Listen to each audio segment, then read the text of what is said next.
Good morning, everyone. Oh, okay. Good morning. Nice to see your faces. Those of you who have your cameras on. If not, um, I know if you need to have your cameras on, that's totally fine. And just know as a facilitator, specifically with this kind of information, it's nice to see your faces and have nonverbal communication. So if you can, please turn your cameras on. Appreciate you. I have the pleasure of being joined today by Colette. So I'll give a brief introduction of myself and then hand it over to you, Colette, to introduce yourself. And then we'll go ahead and get started. So my name is Will Roy. I am a third generation San Franciscan. So I am from San Francisco. My maternal grandparents immigrated to San Francisco from Haiti and Japan.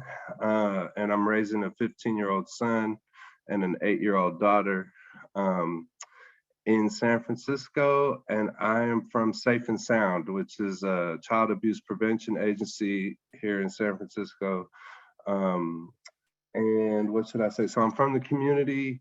Prior to working at Safe and Sound, a lot of my work had been sort of teaching unorthodox education in the jails. So I worked for an organization called The Beat Within, which is a weekly newsletter of writing and art from inside juvenile halls and in prisons. And then I also worked for an organization called One Family, which is a part of Community Works West, teaching parenting classes and doing parent-child contact visits.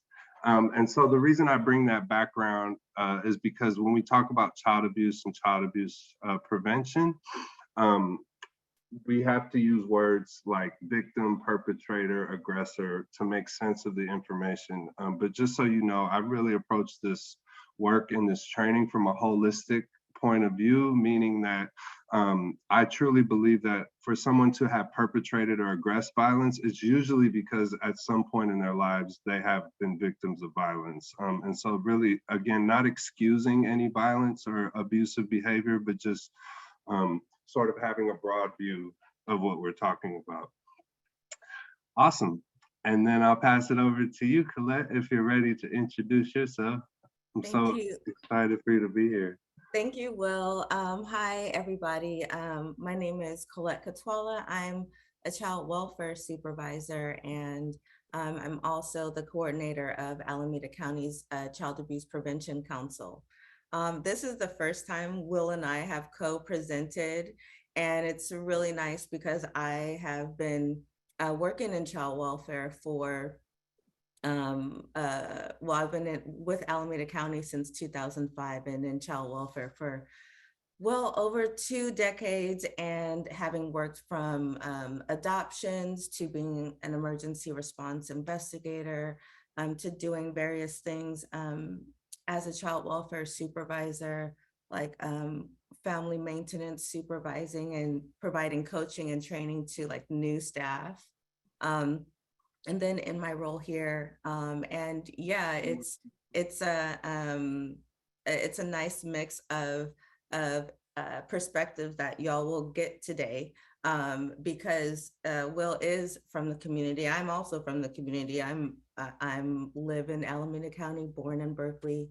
I have two children, also a 15-year-old teenager that, oof, goodness, we all need help with her, please, Jesus. Um, and as a child welfare professional, take the role of the community very seriously. Child welfare is a necessary presence because there are children who are abused and need support. And it's not our sole responsibility to keep kids safe. It's really the community's responsibility to keep kids safe. So um, I'm happy to have moved from being in adoptions to at the tail end of my child welfare career to being in prevention, because if we can keep kids out of the child welfare system, then we're really like doing what we're supposed to do in terms of community. So I'm really excited to be with y'all today to share and to also share resources for Alameda County and for y'all to share resources with me. One of the things we do for our council is run something called the Strong Families Alliance. And it's a group of organizations that provide services that lift up the protective factors um, in families. And these are services for all Alameda County residents who have kids or caring for kids free of charge. So I think that information is in there. I'll put the website in the chat so y'all can have it, and my email address, because y'all can email me with like different events. We're also excited because this month is Child Abuse Prevention Month. So definitely ways in which that we can always connect to keep children safe and out of the child welfare system. So I'm really excited to be with y'all today. And so Will, I'll let you take it away from there. Wow, how blessed are y'all? Y'all got both of us. Lucky y'all. Yeah. So when Colette is sharing, just know that you've probably taken a mandated reporter training before. If you haven't, that's totally fine too. But if you have, I can guarantee that this will be a bit of a different experience for you, in that we're going to be talking about child welfare a bit more objectively. In terms of some of the history of child welfare. We will be talking about like cultural considerations within the child welfare system, disproportionality, and also how to mitigate implicit bias in reporting. And so one of the many benefits really of taking a training like this with a live person is that you're able to engage the material in a way that you're not able to if you take it online. So this is a training that's offered online. You can take it at your own leisure, at your own time. But we give this training in person, live, virtual, so you can ask questions, engage the material, come up with, oh, this is something I've had challenges with. So we invite your voice into the space. We try to make it as welcoming a space as possible. We're all learning together. So please, if you have questions, all questions are welcome. And you can utilize the chat. You can unmute yourself, use the reaction button to raise your hand. It is a pretty sizable group. There's about 57 of us. So just being cognizant of voice traffic on virtual, we can only hear one voice at a time. But other than that, we invite you to fully engage into this training as best you can. Cool. So we don't have time to go. I would love to meet all of you individually. Unfortunately, we don't have time to do that. And I'm imagining there's people from all over Alameda County in this space. And so we will have a breakout room to give you opportunities to connect with each other. We will do a break at 10:30, regardless of where we are, because we know Zoom fatigue is a real thing. I'm seeing some head nods there. And so I invite you, I'm gonna share my screen, but as I do that, if you wanted to drop like an introduction of yourself in the chat, that might be helpful for other people to see, like your name, what organization or entity you're with, and your role there. That might be helpful for other folks to see. And then y'all can connect. I think there's like a direct message option and stuff like that. So please utilize the chat. Cool. Thank you so much, Colette, for supporting that. And just so you know, Colette also dropped a link to Alameda County Child Abuse Prevention Council in the chat.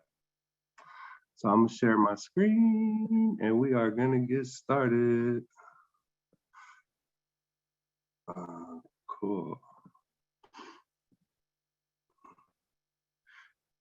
There we go, make it full screen.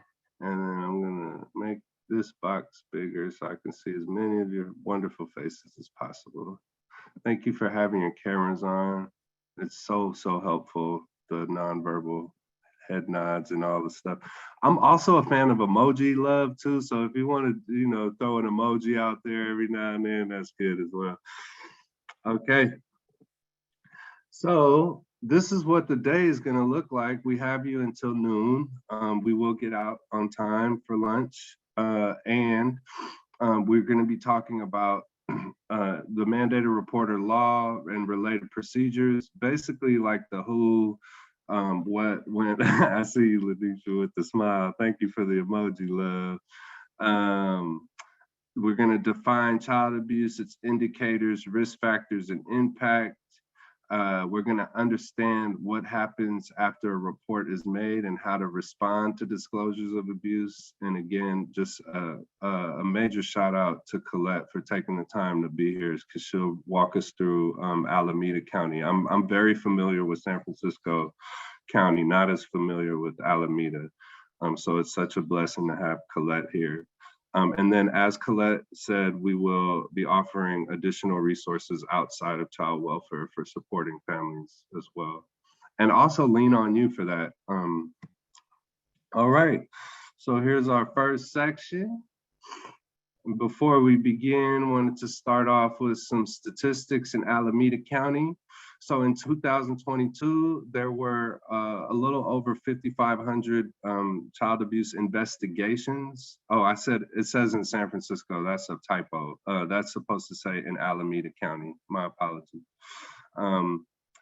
Of those investigations, a little less than 9% of the child abuse reports in Alameda County were substantiated, which means, and Colette will give more information about what that means later on, but basically it means that the investigation went through all levels of the investigative process, and it was indeed found that child abuse was most likely occurring.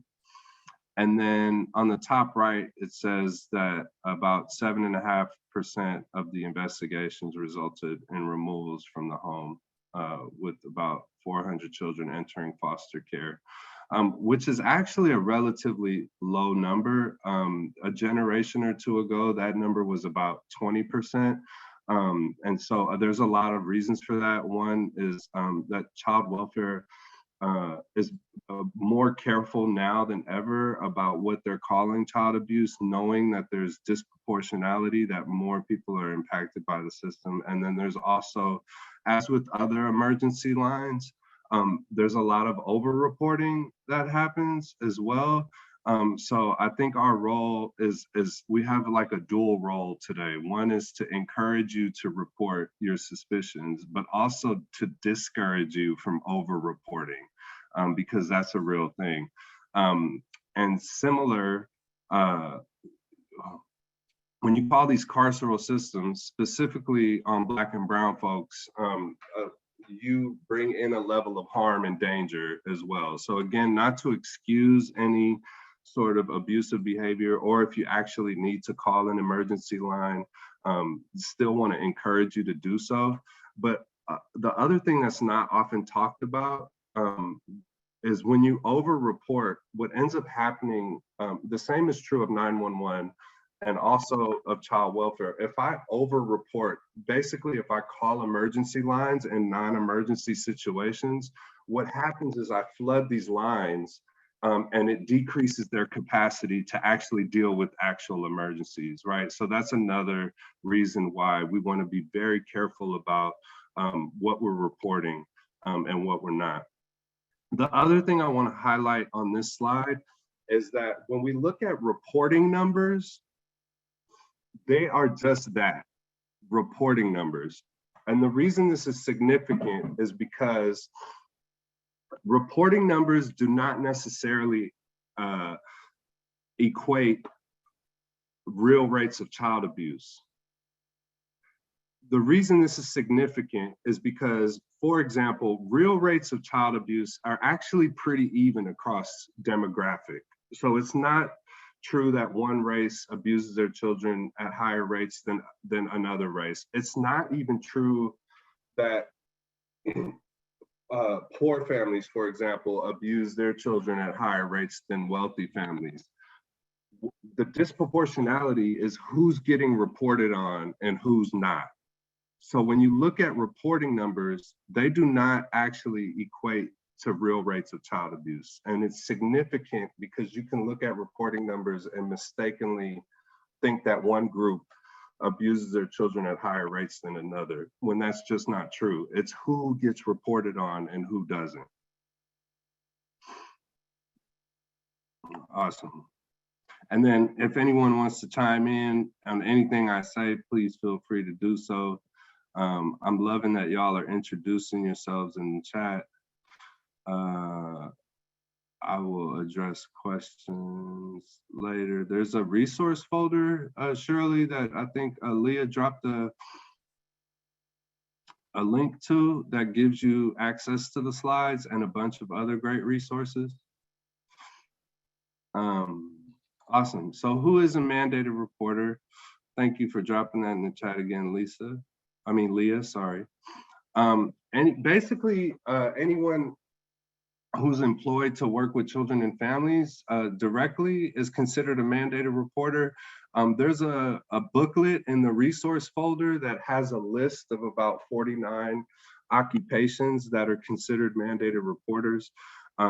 But basically, it's anyone who has direct contact with children and families, with a couple exceptions. So there are also, like, say your entity, its mission is to work with children and families. You may not have direct contact with children and families, but because your organization or your entity's mission is to work with children and families, you may still be considered a mandated reporter. So for example, like a custodian at a public school, they may not, through their employment, have direct contact with children and families, but because they're at a public school, they would still be considered mandated reporters. So there's a difference between mandated reporters and the general public that I want to highlight, because there's often a mistake around, let me say it this way. Anyone in the general public can report child abuse. You do not have to be a mandated reporter to report child abuse. The difference is, as a mandated reporter, you are legally required to report your suspicions. So you have consequences for not reporting and protections for reporting that the general public does not have. The reason this is a helpful distinction to make is because we'll often in these trainings get questions around, oh, Will, am I mandated in this situation? Or am I mandated in this situation? As an example, here's a good question. As a mandated reporter, are you still mandated to report after your work hours? The answer to that question is yes and no. You are still considered a mandated reporter after your work hours if you know the child and family through your employment. You are not mandated to report after your work hours if it's just a random family that you do not know through your employment. However, from a child abuse prevention standpoint, we would still encourage you to report even if you're not mandated, right? And the reason this is helpful to know is because with the question around, well, am I mandated in this situation? Am I mandated in that? The implication is you're only reporting because of your mandate. And that should be a reason, obviously. That's why we mandate reporting. However, that should not be the number one reason why you're reporting. The number one reason why you're reporting is because you have a concern that a child is unsafe and you want to make sure that child is getting the support that they need. And that concern should be true whether you're mandated to report or not. Does that make sense? So regardless, the mandate is sort of like the legal requirement, and yet you should still report your suspicions even if you're not under your mandate, because again, you can mean the difference between whether a child gets the support they need or not. And I'm speaking to this from experience, from lived experience, that imagine if you're a child in a home and the people, specifically with the younger children who are more dependent, presumably more dependent than older children on their parents. But imagine if the people who are supposed to be keeping me safe and protected are actually the ones harming me and abusing me, I may not have any way of getting support unless it were for an adult outside of my family or outside of the home. So your role in these children's lives is incredibly, incredibly important. It's vastly important because, again, you could mean the difference between whether a child is getting the support they need or not. I'm taking a breath. I feel like I've been talking at y'all for a little while. Just taking a pause. Anyone have any questions or want to interrupt the monotony of my voice for a second? Your smile's infectious, Elka. I love it. You're doing a great job, Will. Thank you. I appreciate the validation, Colette. And this is coming from someone that gives training, so I know that it's real. Because when I'm in trainings, as someone that gives trainings, I am super critical. I'm like, wait, did he just sneeze right there and blink? And anyway, thank you so much. Did you want to add anything to what has been said already? Well, yeah, I mean, it's all good. And it's, I like the distinction about like when to report and all this stuff. Cause a lot of people like, what if I'm on vacation or what if I'm on, like, no, none of that. You need to be like within your role, doing your job. So I'm glad that distinction, and especially about, the volunteers. It's like, as an agency, you're required to do that. So there must be some policies in place. So a volunteer, if they're not going to make the report, which we in child welfare, we want firsthand reporting if possible, because we ask a lot of follow-up questions.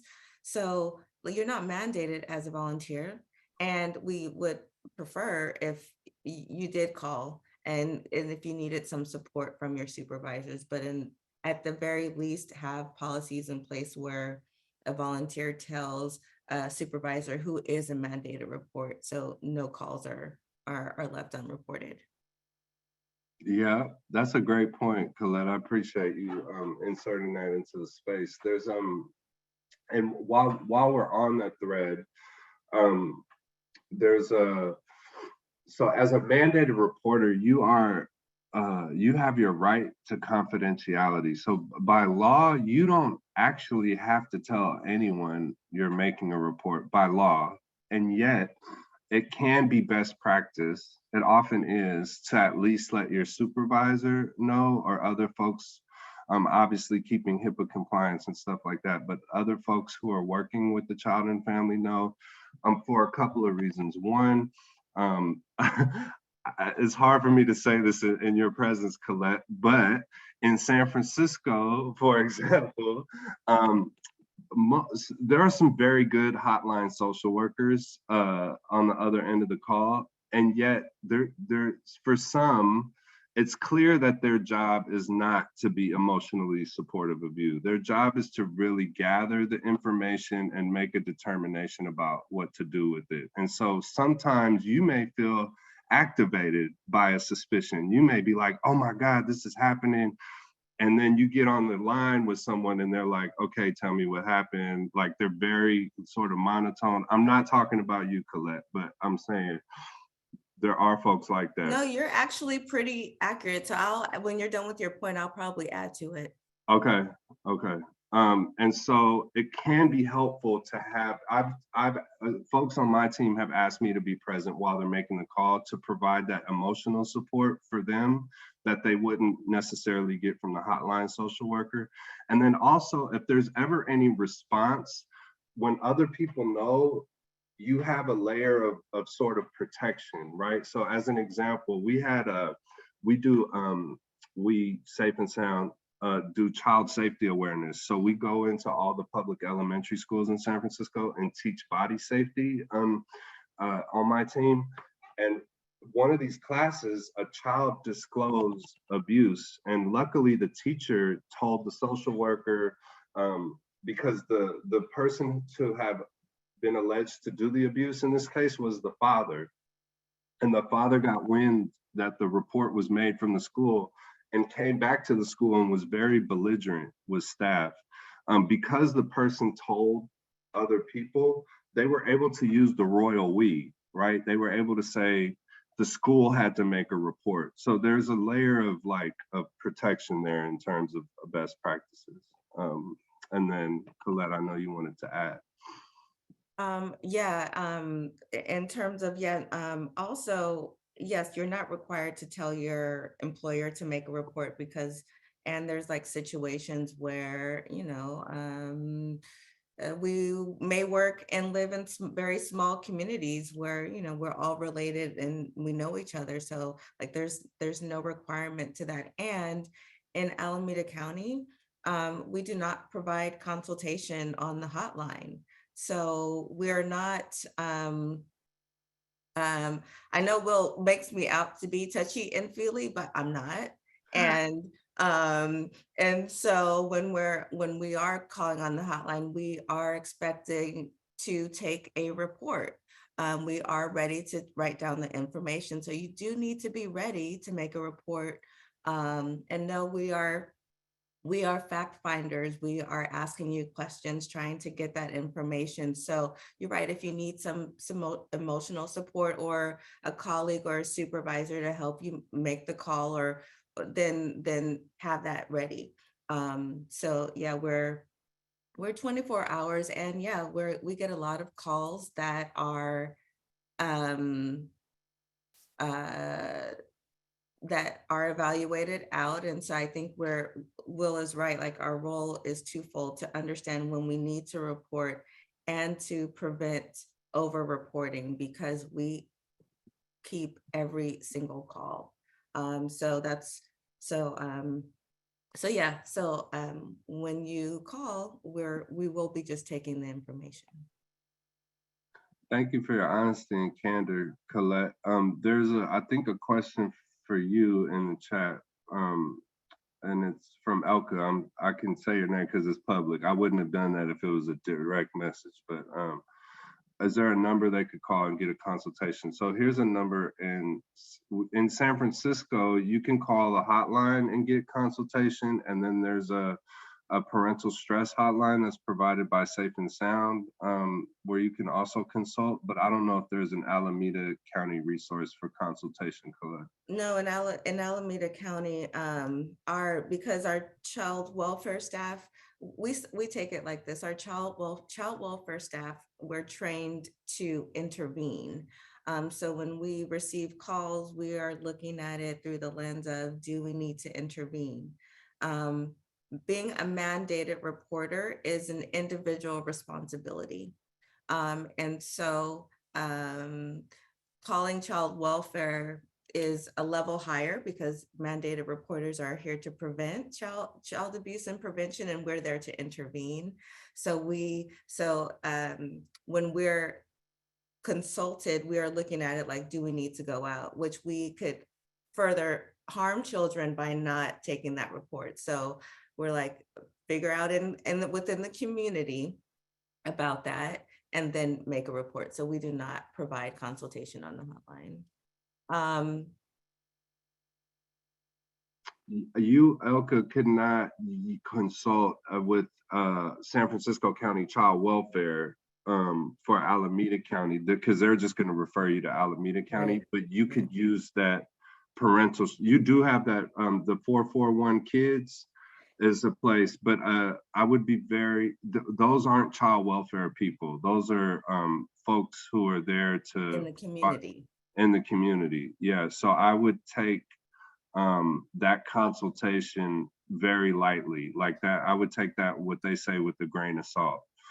And maybe it's an area. Yeah, go ahead, Elka. Yeah, Elka, because this is important. I'm glad you're asking this question. In the interest of not over reporting, it might be good to have a place that you could call to ask questions, or just to know what would be a preliminary step to proceed, instead of just calling the hotline. It's kind of sad that we don't have that here, because then what happens is then those calls wind up going to the hotline. Well, Sometimes, what I found, when a lot of times people call my agency or call me for clarification of the law, which is helpful to people to determine their reasonable suspicion.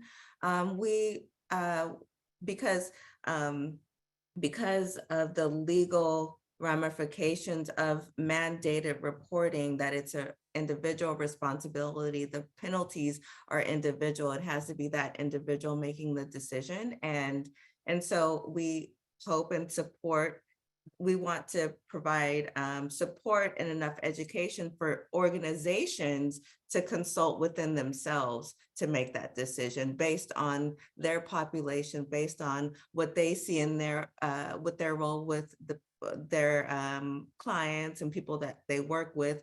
Within that context, make a decision, which in, for instance, in a substance use treatment facility, they may have some information that's different than in like a domestic violence shelter versus a school setting. It may be all one incident, but depending on the context and the level of safety and what's going on for that family, that it may be a report or not.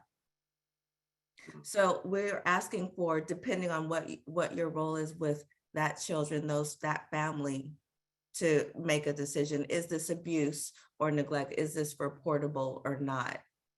So that's why we're saying no. We're wanting to empower the community within organizations to make that determination. And that's why we keep on having these live meetings. So you don't, not looking to outside sources to make an individual decision. Mhm. Awesome. Love that dialogue. Thank you both. And I'm also hearing that in the future, it might be helpful to have some sort of line like that as well. Just, yeah, even if We're it's an trying to do, internal line. well, we're trying to do like a, actually with Alameda County, well, California is doing a whole prevention plan, and each county has to do one. And one of the things Alameda County is working on is a community pathway. We have something like that. It's called, well, we'll get into it, it's called Another Road to Safety. However, it's a referral source, not to report child abuse or neglect, but to provide some services. So it's a little different in terms of like, do we have someone to call to be like, help me make this decision? We want to empower supervisors and colleagues to help you make that decision, which is why y'all can call us back out to organizations to have this conversation, to clarify what policies and procedures y'all need in place to further have a better dialogue about what your clients need from you. Mhm. That's awesome. And I'm telling from your head nod, Elka, that answer is satisfactory for now.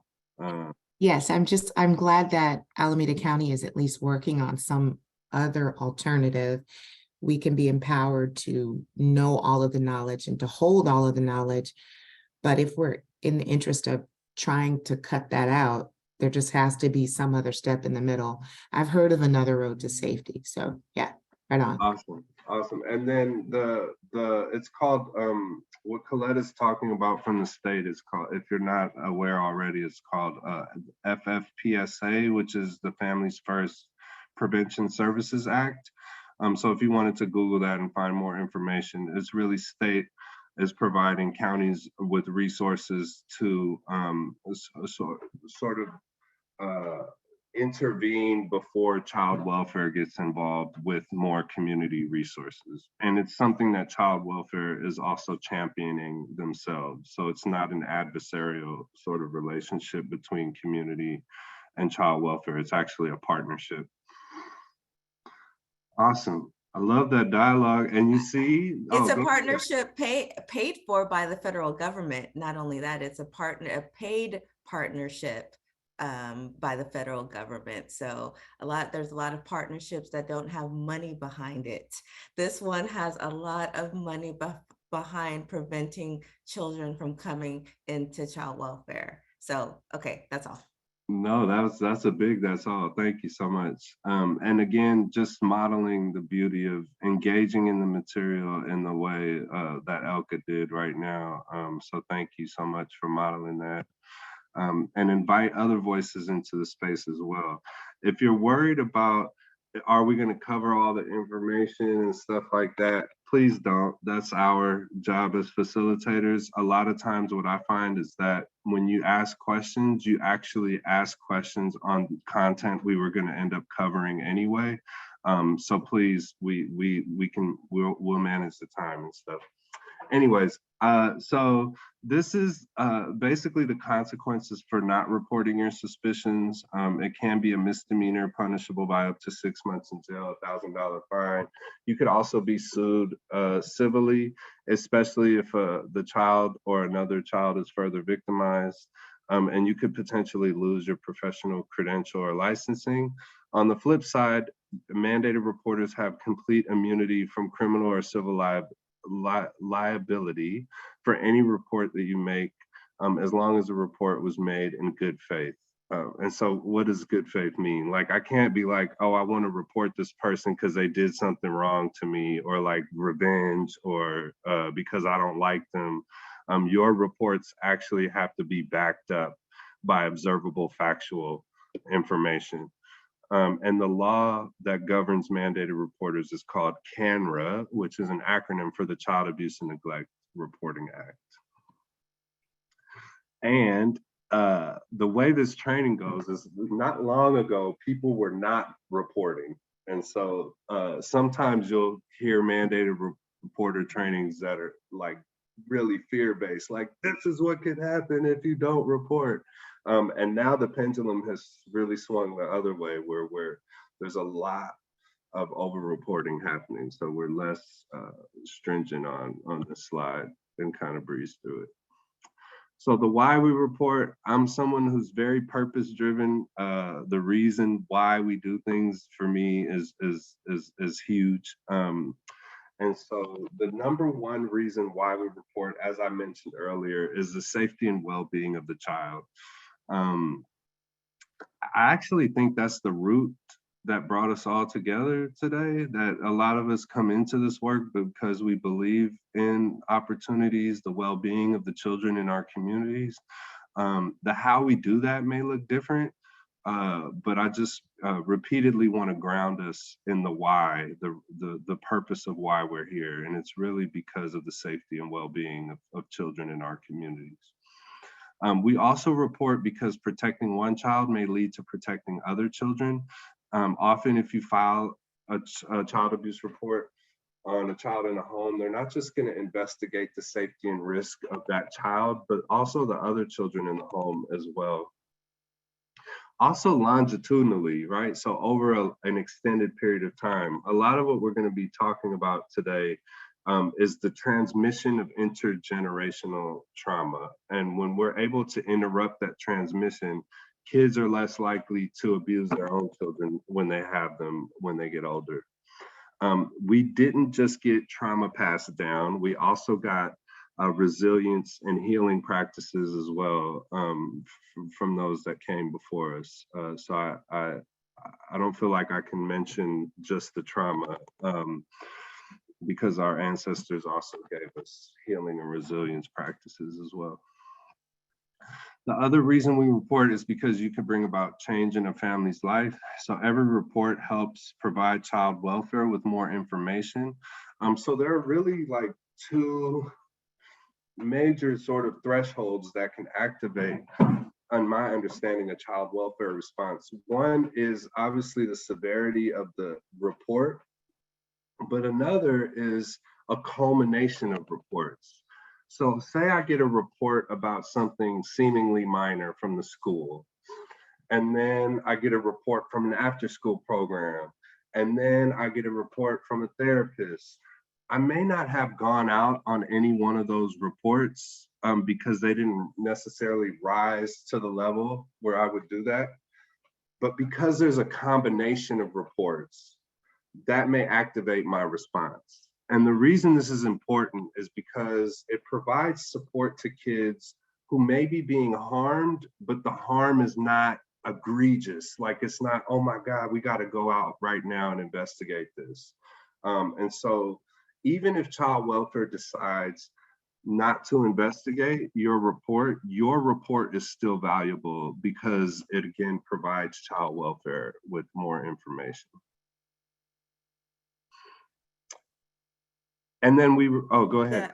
Yeah, I definitely agree about that. And it's like, it's a flip side. On one hand, we caution people to be very, and that's one of the reasons why we caution people to, when you're calling the hotline, to be prepared, because we are required by law actually to take a report. And so, and we go out about, or we investigate about 50% of the calls that we receive on the hotline. So a lot of the calls do not meet threshold for investigation. However, we document each one of those calls, and there have been cases where we are like, oh no, that's not enough. That doesn't mean enough. But we've had like 3 different calls and we haven't gone out yet. And so then we go out. Unfortunately, a lot of that has to do with a lot of our calls in Alameda County have to do with neglect issues, but we'll get into how we can kind of mitigate those factors as we continue. Thank you for that, Colette. Appreciate you. And then finally, we report because it's the law. Okay, so this slide is a bit problematic. But it's really the slide. So when to report. And so reasonable suspicion. Oh my goodness. Triggers, I don't like the word triggers, activates the duty to report. So let me break it down. So if you read that definition of reasonable suspicion, that's from the law, and I guarantee you're gonna read it and it's not gonna provide clarity. So that's my role here. So when we talk about reasonable suspicion in other forms of law, like criminal law, you hear things like beyond a reasonable doubt, burden of proof, you have to have evidence. With child abuse reporting, you just have to have a reasonable suspicion. And as I say that, your wheels are probably turning and already thinking like, wow, that's a huge problem. One, because suspicion is not objective. Right? So for example, me and a colleague could witness the same behavior and I be suspicious of it as being abusive and my colleague not be. What happens most often probably is that I could witness 2 families engaging in the same behavior and be suspicious of one as being abusive and not the other. And this is where you insert rhetoric that we get both subliminally and explicitly around all the time, around who's safe, who's not. All of that stuff comes into play. So here's the clarity I'm going to provide. Your suspicions there's 4 data points. If you're a note taker like me, this is a good thing to take notes on. It doesn't come up in the slides, but there are really 4 data points that should inform your suspicions. The first is the framework of caregiver behavior, impact on the child's safety. What is the caregiver doing or not doing? And how is that impacting the child's safety? Safety, safety, safety. I'm emphasizing safety for a reason. So, as a parent, as someone who's working at a child abuse prevention agency, I'm highly aware that marketers are really good at their job. Folks who are in marketing, there's a reason why the candy section is at the checkout aisle. There's a reason why all the expensive toys are at my daughter's eye level and all the inexpensive toys are at my eye level. And often in these places, I'll see like a kid not get what they want and they'll throw a temper tantrum and I'll see how a parent responds. and I'll think to myself, you know what, as a parent, I probably would not have responded that way. That doesn't necessarily mean that what that parent is doing is abusive, right? Like, we have different cultures, we have different ways of raising our children, and that's okay. That's the beauty of it. Like, we learn from each other. We learn how to raise our children from each other, from how we were raised. Because just because you disagree with someone's parenting does not necessarily mean that what they're doing is abusive. What makes it abusive is the child's safety compromised? Is the child in danger by whatever the parent is doing or not doing? The reason this is a helpful framework is because this is how child welfare thinks about it as well. Like, we want to know observable factual information. What is the behavior of the caregiver, and how is that impacting the child's safety? How is that putting the child in danger? That's why it's the first data point. Yes, I will, Tiffany. So there's that one. I hope you got that one. If you need me to repeat any one in particular, please let me know. But that's a big one. Caregiver behavior, impact on the child's safety. The second data point is, are there indicators present? Which we'll go through in the next section. So there are indicators of abuse.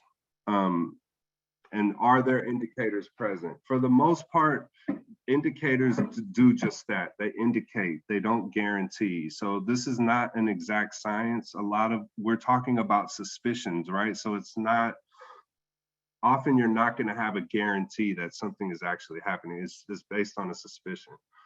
And so, are there indicators present? So you want to look for multiple indicators, and also know that just because an indicator is present doesn't necessarily mean abuse is happening. There are a couple exceptions to that, but for the most part, you want to look for multiple indicators. The third data point is this I noticed framework. So if you're ever, and this goes back to sort of your a question, Elka, around like thinking about your suspicions and if I should report or not. If you're ever sort of unsure and you want to engage a child or a parent with your suspicions, you can use this I noticed framework, which is to say, and again, you could use whatever language feels, whatever words feel right for you, but I'll break it down into its basic tenets. So you say, I noticed whatever you notice, and I'll model this in the training in the next section. I noticed, so for example, I'll just do it now. Like, say my daughter's name is Amaya. Say I dropped Amaya off and she has like red marks on her neck, and you're concerned that there may be abuse, but you're not really sure. You could say, you know what, hey Amaya, I noticed you have red marks on your neck. I'm concerned about your safety. Can you tell me more about that? Or hey, I noticed when you dropped Amaya off today, she had red marks on her neck. I'm concerned about her safety. Can you tell me a little bit more about that? So to break it down in its parts of why that framework is helpful is by saying I noticed, you're already setting yourself up to express observable factual information. You're saying, this is something I noticed. I actually saw this, or I heard this. It's not in my opinion, or I believe, right? You're saying I noticed. This is something I observed. In the middle, you're both expressing the reason why you're having this conversation and a concern for the safety, right? The reason is because there's a safety concern. This is why we're even having this conversation. And then on the back end, you're not asking a leading or suggestive question. You're asking an open-ended question. Can you tell me more about this? You're not saying things like, do your parents hit you when they get mad? Like, that already suggests abuse. So that's why that framework is helpful. And again, you can use whatever words fit for you, but as long as it has those basic tenets, and then the information you get from that could inform whether you want to report or not, right? And I'll model this again later. Yeah, And this works really well in combination. If you're not doing this already, I highly suggest letting the children and families that you work with know that you are legally required to report your suspicions of abuse. Um, the effect it's going to have, honestly, is that families are going to be less open with what they share with you initially. But personally, I'd rather have that. I'd rather have that happen than then it be a surprise if I have to report, right? So, which can be damaging for a relationship. If you built this relationship and then you have a suspicion and you have to report, but the family didn't even know that you were a mandated reporter, or that could be damaging to a relationship. So it's often best practice to at least let families know ahead of time that, you know what, any suspicion of abuse, I'm legally required to report that. Also, if a family knows that and they still choose to disclose to you, it's probably because they really, really need the support, right? So it's also effective that way. So those are 3 data points. The fourth, last but definitely not least, you are going to have more information in your role about a child and family than child welfare will ever have. So your daily interactions, and this is why it's helpful, this is why I think Colette is saying, like, you're the preventative source, they're the intervener, that you in the community, your day-to-day interactions with the child and family is the fourth data point that should inform your suspicions, right? So as an example, a classic indicator of abuse is regressive behaviors. So a child going through a particular stage of development, and then there's a period where they go back to that stage of development. Classic example is bedwetting, right? So like if I have a kid who's potty trained, they don't have a problem using the bathroom on their own. And then there's a period of like weeks or days or months where they're constantly bedwetting. That can be an indicator that abuse is happening. But child welfare wouldn't know that unless you told them, right? Your day-to-day interactions with the child and family is extremely, extremely important information. Also, any sort of drastic changes in patterns of behavior are also classic indicators that abuse is happening. So if I have a kid who's normally very outgoing and talkative, and that's their cadence, that's how they show up as their baseline, and then there's like weeks or days where they're just completely withdrawn and like isolated to themselves, that can be an indicator that something's going on. Or on the flip side, if I have a kid who's normally to themselves and doesn't like to be around people, but then there's a period of weeks or days where they're completely talkative and just want to be around you, and that can be an indicator that something is going on at home. Again, these are indicators. Just because they're present doesn't necessarily mean they're occurring. I'm just using them as examples of why the fourth data point is your day-to-day interactions with the child and family. So those are the 4 data points. I had a comment in the chat. Did I give enough time for folks to get those down if you're taking notes? If not, let me know. And then before moving to the next slide, want to open it up for, because that was a lot of information, wanted to open it up for any questions or comments from you, Colette, or the group. And I'm going to stop sharing my screen for a second so we can see. Oh, I was going to say all your faces, but there's only a few of you on camera. Okay. Any questions, comments about any of that, about when to report? You should be vastly clear from now, like when to report your suspicions. If not, please ask questions or provide any comments.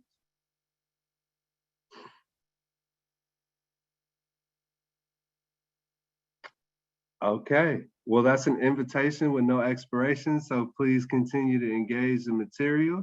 I'm gonna take that to mean I explained the hell out of that and did a good job. So we will keep going. And that's that's trademarked by Will, so you're not going to get those 4 data points everywhere else. But that should really be what informs your suspicion. Okay, I'm going to share my screen. Y'all are doing wonderful. I know this isn't the easiest information to sit through, and yet y'all are remaining super engaged, so I appreciate that. All right. Oh, I'm going to hand it over to Colette. Sorry, Colette.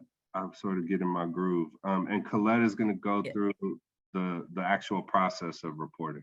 Right. Yes. Because it's different in the various counties where to report. So when y'all need to make a suspected child abuse report, remember that it is a 2-step process. First step is immediately or as soon as possible. You either call our child abuse prevention hotline in Alameda County or police jurisdiction. And so there are questions. There are a couple of things. There's no wrong door to who you call. Child welfare and law enforcement have to cross-report each of our calls, all of our calls to each other, federal mandate. And there are certain instances where you're thinking, should I call child welfare or should I call law enforcement? It's your decision. And we also want to think about the impact to the family, impact to the child. In certain situations, you would want to call a social worker. There are situations in which a law enforcement officer, a police officer would be better suited. Examples are if a child is having like suicidal ideation.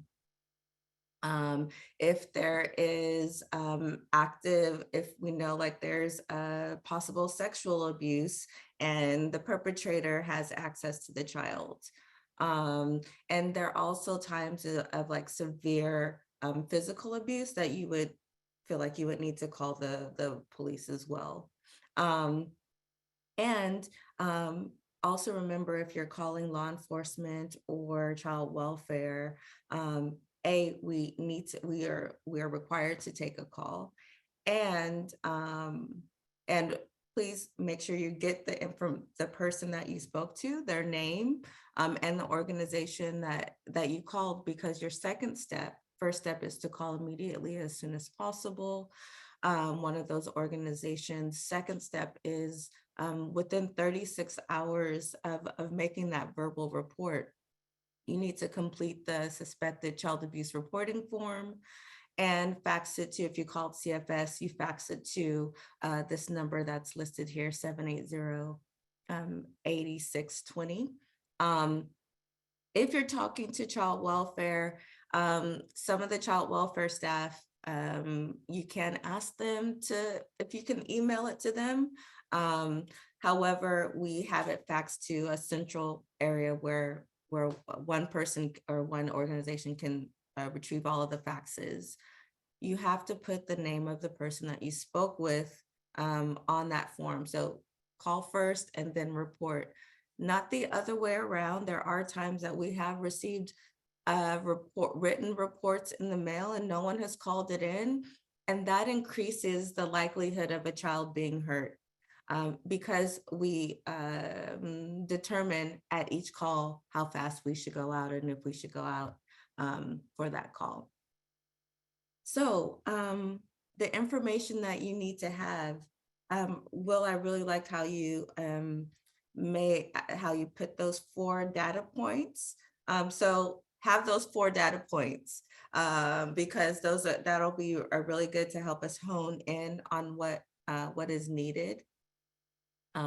We are wanting the child's name that you're worried about, and if they have any siblings, because we do investigate or interview all children in the home. The parents' names, even if they are non-custodial parents, because all parents should be aware if their child is suspected of child abuse or neglect. And it's good to have that information, just to have many supports for children. We do want to know where the children are currently. That also helps us determine how we need to intervene, if we need to intervene. Additional children, nature and extent of injuries. We'll get into all of those possible indicators. Impact to the child is really important. What did the parent or guardian do or didn't do? And what impact did it have on the child? We're also looking for context, like what was going on when this situation happened? Was the child not doing well in school, like a teenager, or was that parent under the influence? Because we do know that even in situations of child abuse or neglect, parents do not abuse their children 24/7, 7 days a week. And to that end, we are also asking for support systems. So when you're making the call, we're not only asking you what you're worried about, but we're also asking you, well, what's working well with the family? Child welfare, as we know it, is a very punitive system. It's historically based on what's wrong with the family, what the problem is with the parents, and what are the negative indicators surrounding that family or community. We're also understanding that as we engage with families from a child welfare perspective, that we also need to balance our investigations with have a strength-based investigation. Or a balanced investigation to have things like, what are the support systems? What are the family strengths? So we will be asking you, what are we worried about? What are you worried about? And what are the family strengths? What do you feel is working well with the family as we're taking the report? All right, I'm gonna turn it back over to you, Will. Thank you, Colette, for that Alameda County information. Appreciate you. And I will share my screen. And we are almost done with this section. So y'all are doing really well. Appreciate y'all. I believe Colette talked about this a little bit, but really folks at Child Welfare encourage the person with the suspicion to be the one to make the report, regardless of like how articulate you are, how good of a listener you are. Information inevitably gets lost in transmission, and so Child Welfare really wants to source the person with the suspicion. Again, you have your right to confidentiality. You do not, by law, have to tell anyone that you're making a report. And it can also be best practice to at least let your supervisor know. No supervisor is supposed to impede your ability or inhibit you from reporting. So sometimes we've gotten feedback like, oh, I told my supervisor and they were like, you know what, this family is going through a lot. We don't need to report this. By law, supervisors are not supposed to be doing that. And again, as Colette said earlier, it won't be the supervisor that's held liable in that situation. It'll be the person that had the suspicion. So I would go ahead and report something like that anyways. And if your agency should have an internal mandated reporter policy, kudos to you. The requirement is every 2 years for a training, but we recommend every year just to keep the information fresh. If your agency needs support with developing an internal mandated reporter policy, I think Colette dropped her email in the chat, but that's also something Safe and Sound supports with. Again, I would use Colette as a first resource for Alameda County, but I'll drop my email in the chat as sort of a secondary resource in San Francisco. And here is information for the online training, which we've already heard in the chat a little bit. I was using the time not presenting to look through the chat. So thank you all for your messages. We got some incredible folks in the room as well. I saw all your introductions, a lot of wisdom and experience, it looks like, in this virtual space. This is the online training.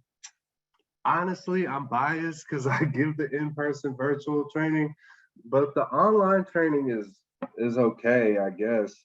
In San Francisco, a lot of folks that do the online training are like school personnel, unified school district, because they could do it at their own leisure. It's problematic. It's a huge problem in San Francisco because you can literally like breeze through the online training and not necessarily know the information, but answer like a common sense sort of question stuff at the end, which is, I mean, it is what it is. You get your certification the way you get it. The problem is that folks actually are certified that they've taken the training, but they don't actually know what their responsibilities are. And the reason it's a huge problem in San Francisco is because teachers, as we all know, are probably the people that spend the most time with our kids outside of the family. Sometimes teachers even spend more time with our kids than we do during the week. So kudos to you for being here and spending your Tuesday morning with us and actually getting the information live. All right, we're doing really good on time. And so I want to open up, if you are there, Leah and or Catherine, some breakout rooms. Okay, so I just dropped some sort of questions in chat that are very like strengths based. So they're from trauma informed systems. They focus on successes and what you would like. Okay, Christabel, thank you for letting us know. Hope to get from the training. And then the last question, what do you hope to get from the training? We'll probably ask when you come back if you want to share out so that we can make sure we focus some time on that before we end the training today. Cool. I think we're ready. So you'll get, Leah's gonna open some breakout rooms for you. Please, if you can, have your cameras on and have a conversation with each other. And we'll probably do this for 10 minutes and then go on a 15-minute break. Awesome, see you in 10 minutes. Welcome back, everyone.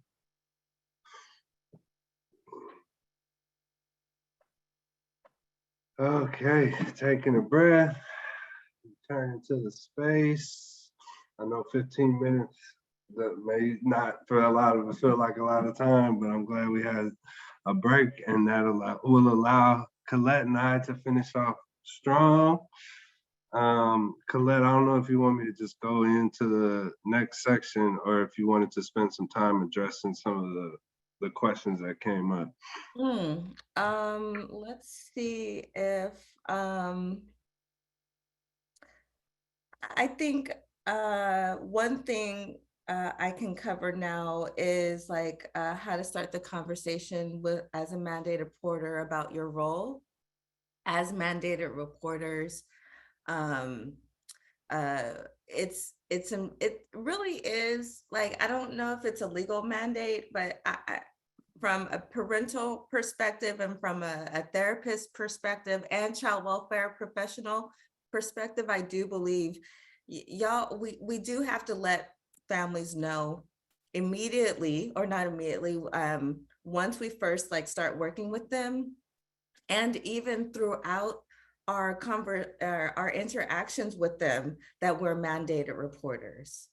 If we're constantly having that conversation, then it won't be a surprise. And not only that, it will empower parents, children, youth to share with you.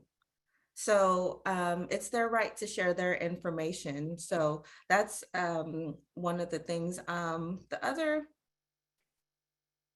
There was another question about starting a conversation with families about like when you have to report. I do like Will's line of like being curious and inquisitive about like what you've noticed, because it's very concrete. Um, uh, as a child welfare professional, before we get into like how to have the conversations, I want to talk about if we should have the conversation.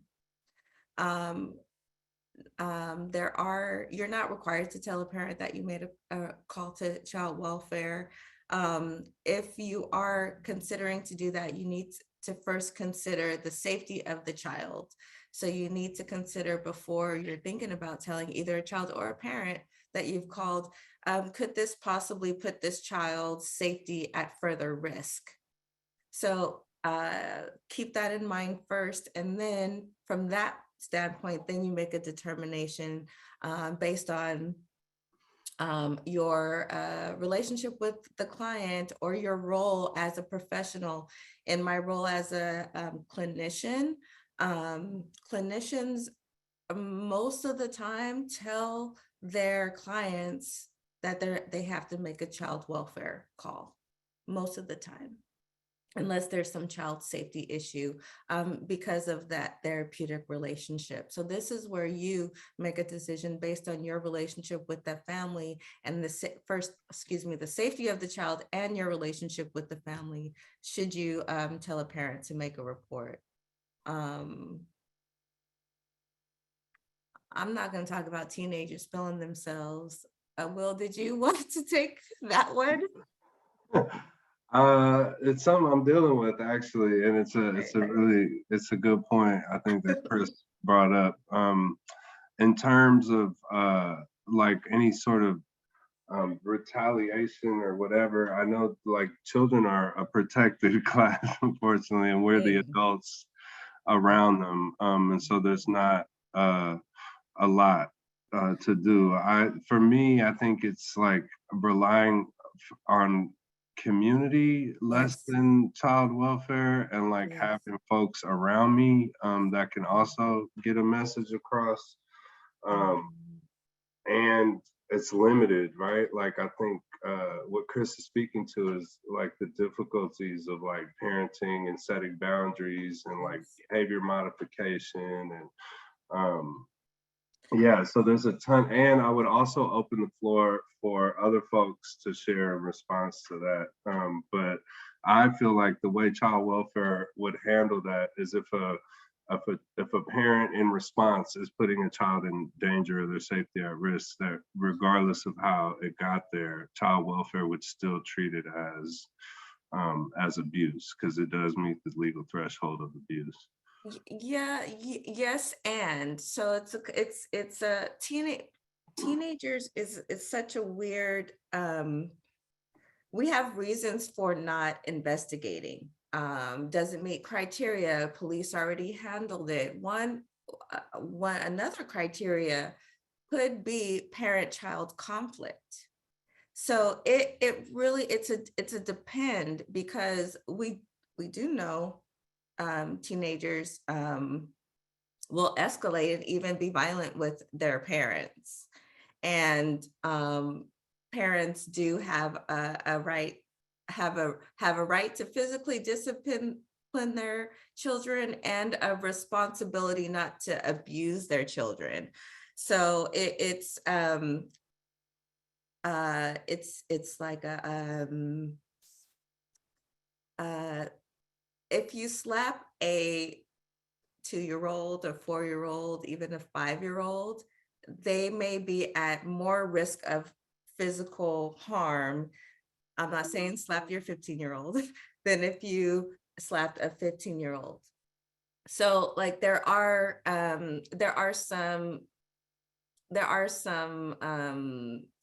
one of the indicators that we look for is substantial risk of harm. So that's one of those indicators that I'll add to Will's like list is substantial risk of harm.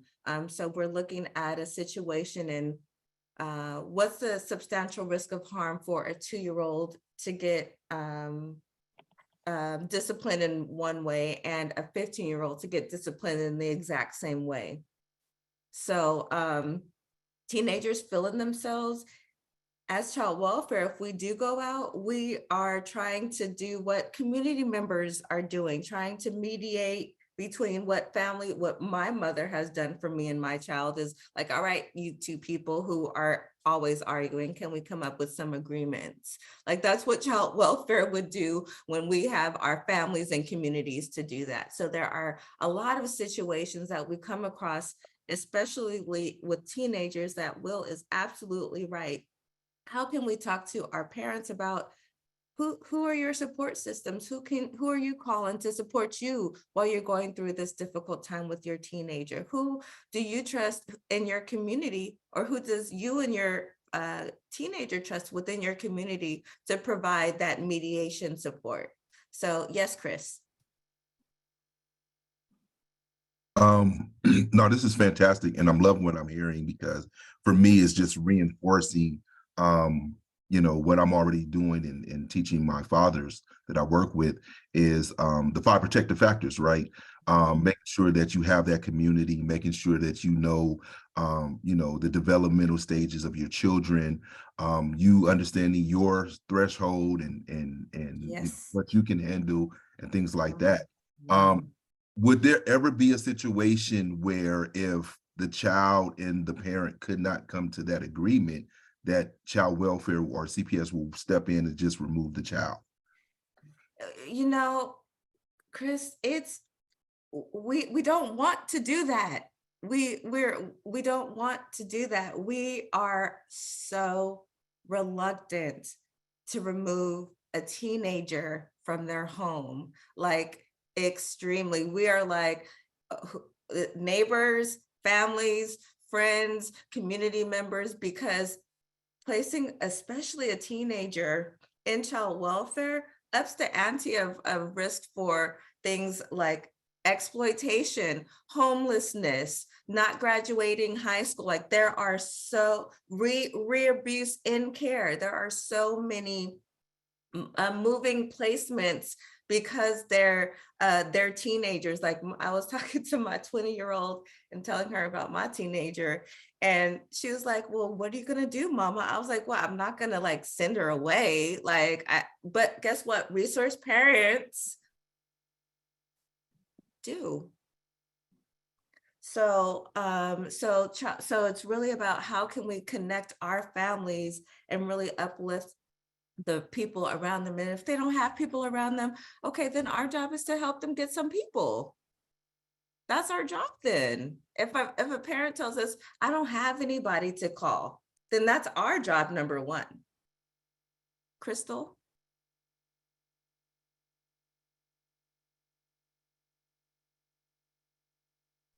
I'm here. I'm sorry. Did I do it right? Okay. Hi. I know in Alameda County, although I'm probation, a lot of non-justice involved families come to where I work for services. They want to drop their kids off here at probation. Like literally, y'all have a scared stray. Can they stay here for a few days? That's This happens I'm right quite up the often. street. Yeah, it happens quite often. and so one of the things we do provide is that helpline is coming up there, parent stress line, and also Malabar House. So Malabar House is a resource we've been giving, particularly kids who are not on probation, a number where they can, Malabar House, the sheriff will come get the kid and they'll hold them up to 3 days and they'll connect the family with counseling, and try to, work with them to get back together. And so that's also a resource in Alameda County. You can Google it, it'll come up, and Malabar House. So that's some strategies there. But a lot of stuff I think is before it gets that point, like to have some kind of negotiations with your teenager. So like it doesn't start out just like bam, we about to get into a fight, but there are little things that happen. They test the waters. Okay, let me try this, let me try that. And so mine's is way past 15 now. He made it, but But so hold on, girl, hold on. But one of the things is that, like when you start to, feel some kind of way, like we have these rules, like, okay, I'm gonna step away, like, okay, we have timeout. Maybe you need to go to auntie house, maybe you need to go, whatever, like before it get to, like, we already know what we're gonna do. Like, I feel like this is going in a direction where somebody's gonna be harmed, most likely you. So and so there's rules that, things that we could already have pre-thought out, like, because we know it's going, that they may help some families, there's a place, an exit plan before it gets to that point. A lot of times I work with teenagers, I'll ask them, well, how do you see this being played out? I asked my own son that, 15 years ago when he was 15. How do you see this playing out? Like, I just want to see how you're seeing this, And so I said, how I see it is that, yes, they're going to take you from the home. I may even get arrested, but I'm coming home tonight. I don't know where you're going to be, sleeping somewhere else, not in your own bed, but I'm going to be home tonight. Okay. And so it was just like, I see this how I see it's going to work out, And so I said, baby, it's best that you spend the weekend over because I see, right. So, I mean, right. So I just think that just having a plan beforehand, like when you're both calm, but can refer to an incident where it was going to get there. What are we going to do so it doesn't get there? And also look at all of, the county resources that may be available to you. And one of them I mentioned is Malabar House. One resource that's not available, you guys, is the probation department juvenile hall. We just don't take them in like that. We just don't take them, but they have to commit a crime. I'm sorry. All right. Well, but I thought I could slipper it on the inside, I can't. I could just. I can't. Just for a day. Could Crystal put the website or the link or the phone number for Alameda House in the chat, please? Okay, I gotta get it. Thank you so much. But Thank I will. You so much. I absolutely will. Okay, you're welcome. And it is true. I really appreciate Crystal saying that, because all of us, we all know, like, when things are escalating within ourselves, like, and so we all need to be like, I need to back up. And the thing happens when child welfare gets involved, when parents don't heed to that inner thing of like, I gotta back up because I'm about to pop off. And so how can we talk to ourselves and the people that we work with about, like, really taking action when we feel things within our bodies? I know especially a lot of people of color have been known to, like, have been taught not to pay attention to what's going on with our bodies and to ignore that for whatever reason, but that, like, causes pain and trauma. So when we feel things, we do need to take some action within ourselves. So how can we talk to the people that we're working with and empowering them to do the same? Yeah, and this was a great model for that, in terms of, like, a question was asked and then the community came around and provided resources. And that's, for me, like a great embodiment of when they say it takes a village. So I really want to acknowledge you, Chris, for having the courage to ask that question and lean in, and also Crystal for providing your knowledge and wisdom in response. That was such a beautiful thing to see. The other ones, Will, is about, like, medical neglect and the new laws, and I think we can cover those as you talk about your indicators. Okay, sounds good. Okay. I love how this conversation was going. Please continue to engage in that way. We want to make this training as useful for you as possible. I'm going to reshare my screen, and we are almost through the training, so good job remaining engaged.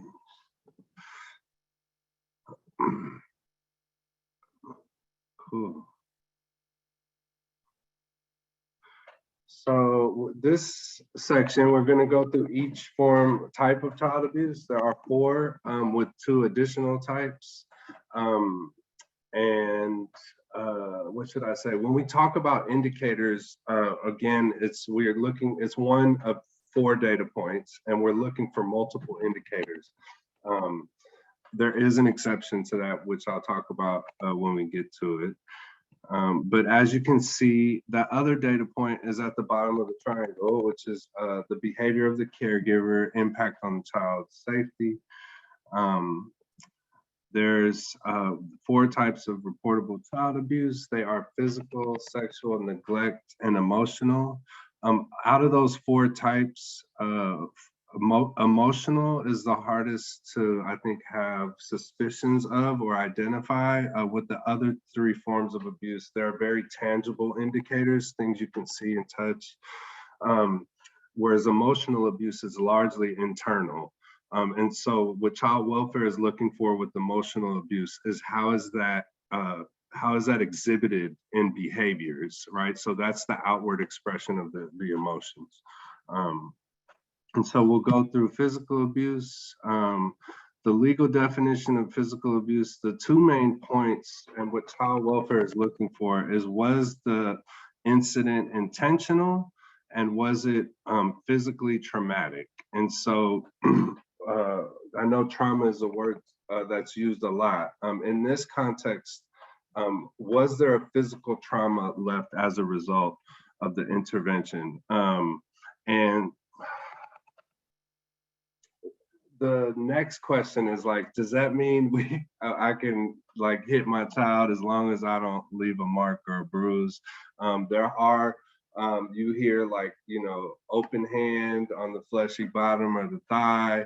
And honestly, if you feel like a child's safety is compromised, regardless if a mark is left or not, and it raises suspicions of abuse, then you should report it. There are some cultural considerations here that I think are important to know, specifically around like the context and by which folks are raising their children. So for me, as an example, and again, these are not to excuse any form of abuse or type of abuse. This is just to provide more information. So there's a general, and I can speak to this from sort of lived experience, but there's a general cultural consideration of like, not long ago, and even currently amongst certain communities, right? But specifically not long ago, you were actually considered a bad parent for not using physical interventions as a form of child rearing. There's actually a biblical scripture quoted around sparing the rod, spoiling the child. And as research has come out and shown sort of the long-term effects of using physical interventions as a form of child rearing, because that's really what we're talking about here, right? Like child rearing, behavior modification. My kid isn't doing something that I want them to do, or they're not doing something, or they're doing something I don't want them to do. How do I intervene? And so as research has come out and shown sort of the long-term effects, it's become less sort of socially acceptable to use physical interventions. However, as someone, we called them whoopings. I got whoopings as a child, and I got those whoopings where my mom made me pick the switch. You know what I mean? Like she, which was a different kind of like, oh, like I gotta actually go pick out the weapon that I'm getting hit with, and that was basically her way. In her mind, I know now that was her way of ultimately keeping me safe, right? That for her, and not to excuse her behavior, but that for her, that ultimately she wanted me to get whatever message she was giving me. I made a very active decision not to use physical interventions, partly because I'm a big person, and so. But also for me, there are other ways that I've used to sort of intervene and modify behaviors. And so it's important to know this though, because that generation's kids are this generation's parents, right? And a lot of times the way we raise our children is based on how we're raised. Sometimes it's very difficult to not raise your children the way you were raised. And there were also amazing things I learned from my mom as well. Like, she's an amazing, amazing woman, and taught me a lot in terms of how I raise my kids today. That is very helpful. Another cultural consideration is in Asian cultures, specifically in Eastern forms of medicine, sometimes coining and cupping is used as a form of healing, and the marks that are left from coining and cupping to the untrained eye could look like abuse. And so the difference is with coining and cupping, the bruises are usually perfect circular marks, which is not common in actual abuse cases. And if you were someone that had a suspicion, you could use that I noticed framework, right? Hey, Will, I noticed when you came in today, you had a bruise on your arm. I'm concerned about your safety. Can you tell me a little bit more about that? Oh, you know what? I was sick and that's how my family heals me, or, more information about that. If that was the explanation, I probably wouldn't report something like that. Sorry. Yes, go If ahead. there's any way that you can repeat, please. This is the first time I ever heard it. Please. I didn't catch all of that. I think you asked me to repeat it. Yes, about that abuse.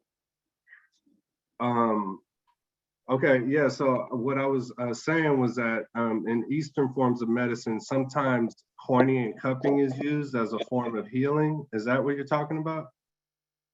Yes. Okay, and sometimes to the untrained eye, that could look like abuse, but actually it's actually a form of healing. And so in that situation, if I had a suspicion, I might use that I noticed framework to say something like, hey, I noticed, Will, you had a bruise on your arm. I'm concerned about your safety. Can you tell me some more about that? And if I was just like, you know what, like this is a form of healing in my family. I was sick. This is how they healed me. I probably, again, wouldn't report something like that. And again, these are based on those other data points as well. My everyday interactions with the child. If I felt like, there was honesty, trust built, things like that would also inform that decision. But I'm just giving right now cultural context for where folks may be coming from in terms of physical abuse. And if you want to add anything or correct anything I'm saying, please let me know. For me, so another cultural consideration is I'm not of Latin descent, but my wife is Mexican, and she often jokes to me about the chancla, which for her was not, the joke for her was I didn't know when it was coming or where it was coming from, but I knew if I was misbehaving, the chancla was coming. And it's literally a slipper that's used more as an attention grabber. And so that for her was not, it wasn't compromising her safety, the use of the chancla. And there is like YouTube videos and stuff around like elderly Latinas throwing the chancla, and it hit, and like a whole atomic bomb mushroom cloud is happening. So it's a whole like, and I also in a previous training said this, and someone had severe trauma in the training behind their parents' use of the chancla too. So I also want to hold space for that I'm giving cultural considerations, but I'm hesitating from speaking in absolutes because there are exceptions to everything. So some folks may have experienced actual abuse from the chancla, but for the most part, my understanding is it's not an abusive situation. And then last but not least, when you are, when the people that have taken an oath to serve and protect you are actually the ones killing you and harming you, that can be a very difficult place to be as a parent. Like, how do I raise my children when my child is in danger just because of the skin that they're in, right? So I'm talking specifically about how police are actually killing our brothers and sisters, like our Black family members, our Black community members, right? And as a parent, I can give my child all the necessary precautions, put your hands on the steering wheel, don't make any abrupt movements, put your, let the officer know what you're gonna do before you do it. And my child is still in danger. Their life is still in danger. So as a parent, and again, not to excuse any abusive behavior, but physical interventions can feel preventative of some later trauma. Like, I'd rather it be me than the police. I need my child to get this message. And again, not to excuse any abusive behavior, but just to provide context where folks may be coming from in their parenting. And so that's my definition for physical abuse. I know I said a lot in terms of cultural considerations. Wanted to give space for any comments or questions there before moving into the indicators.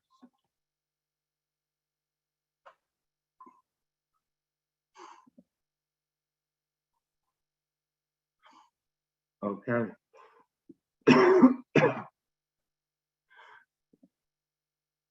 So some indicators of physical abuse are bruises or marks that have no rational explanation, or the injury doesn't match the explanation provided by the child or caregiver, right? So like, say I have, my daughter's name is Amaya. Say Amaya has red marks on her neck and you see her and you're like, Amaya, I noticed you have red marks on your neck. I'm concerned about your safety.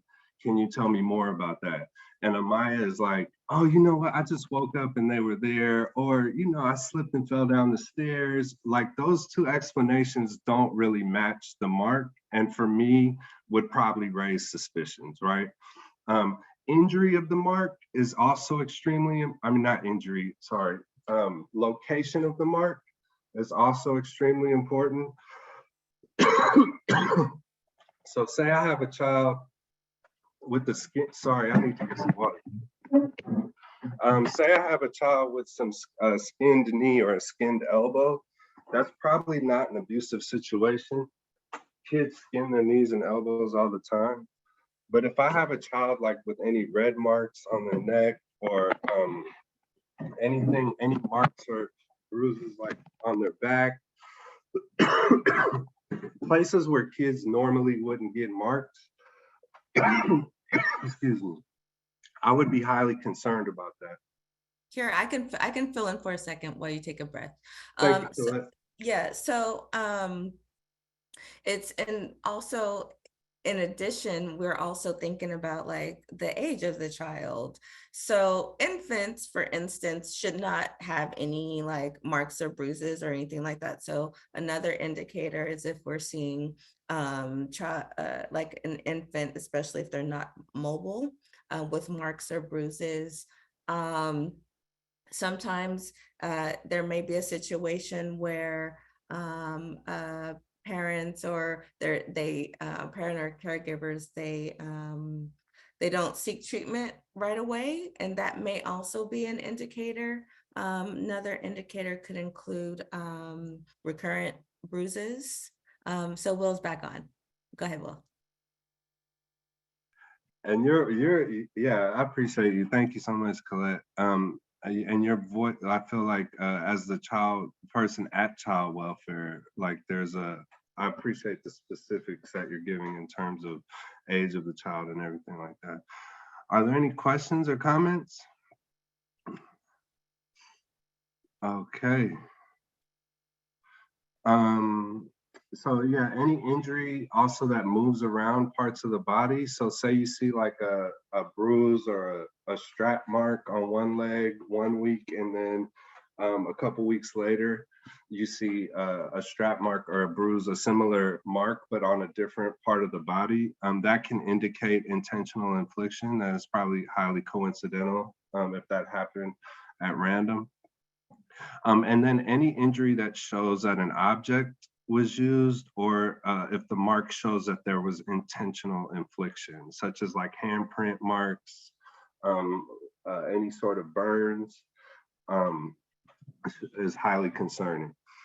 And so next slide, is actual marks. There's an activation warning.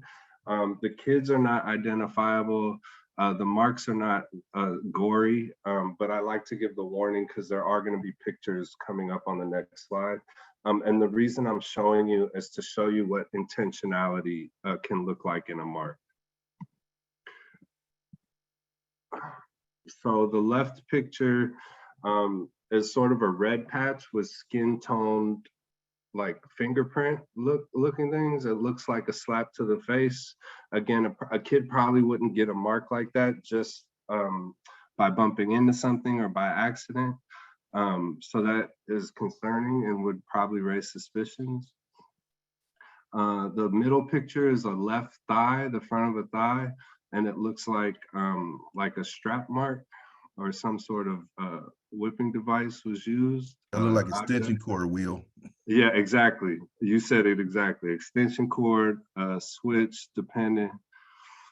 I was thinking the same thing, Chris. Thank you.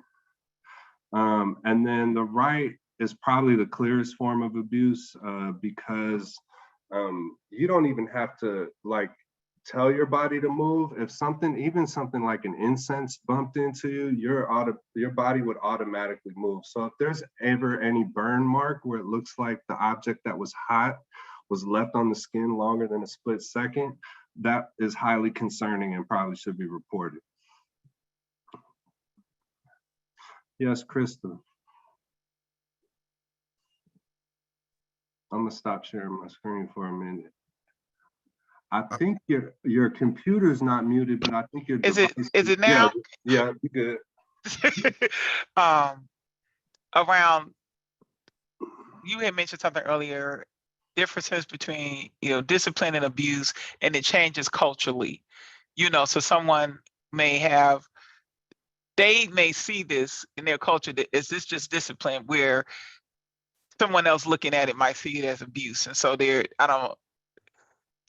I don't know how sometimes to explain to maybe a parent that, that although this may have been discipline in your family, according to the law, this is, abuse. And there's a conflict. There often is a conflict in that, and many years ago, decades ago, when I worked in a child development center, there was a group of cousins that all came there after school, and the aunt picked them up, and she came to pick them up one day, but the kids weren't there because the kids she whooped all 5 of them. I forgot what they did now. And so some were lighter and some were darker, and the lighter ones showed the marks where the darker ones of the cousins did not. The teacher reported, and so when the aunt came, I was like, the kids are talking to a social worker. She was like, what? And she's like, yeah, I whooped all of them. They was, and so, and in her mind, and actually I agree, it was discipline. I mean, they're not afraid of their aunt. They know their aunts. I don't know why they was doing what they was doing. And, she picked them up. I've known their whole family for years. Many kids from that family had came through that place. And so, but here it was where a teacher, not the same culture as the kids, and maybe she's just doing her job, nothing against the teacher, but made a report, and then this happened, and so anyway, it just ended. She just stopped picking the kids up, and and somebody other family member had to deal with it. And I don't know all the outcome. I mean, they didn't take the kids away permanently, but they didn't go home with her that night. And so it was a whole thing. But so there was this conflict between what was felt to be discipline and what was felt to be, abuse, so. Yeah, no, I mean, that really speaks to sort of the nuance, I think, that we're talking about, which makes it very difficult, I think, as a mandated reporter, because there's that looming legal, like, oh, you got to report this. But I think what was shared is that if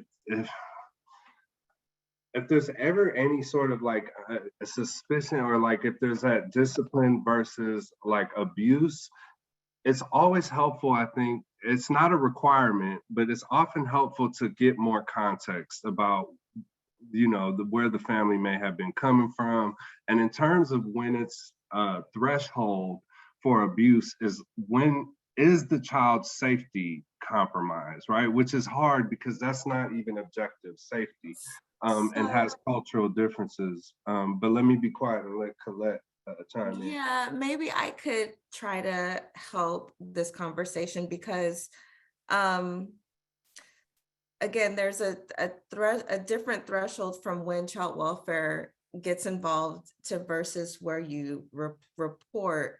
And there are times that families are struggling, that you need to provide them with support. And I see a lot of the things in the chat about like parental health stress lines, just being in community. So, and so I'm like, if a family is struggling and needing some support, I hope as Safe and Sound has coined it really nicely. I don't know if it was y'all or Casey, but that we're all taking on to be from mandated reporters to community supporters, because I'm hearing a lot of this conversation and it's spinning and spinning. And I'm like,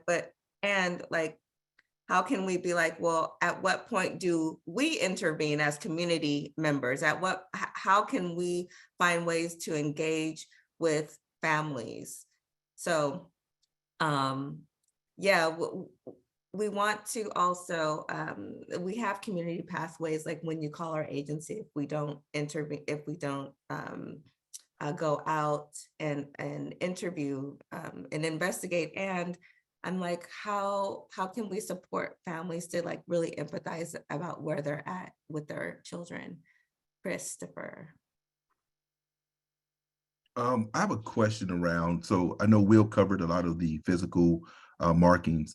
What about things that you can't see? So my child does something, I make them go hold the wall with books in their hands. I make them stand in the corner with, with their arms out. I've seen one time, the mom had her son out there holding a sign saying, "I stole from my mom and this is my punishment." And the car's rolling by, beeping the horn, in support of the punishment. Are those type of things considered child abuse?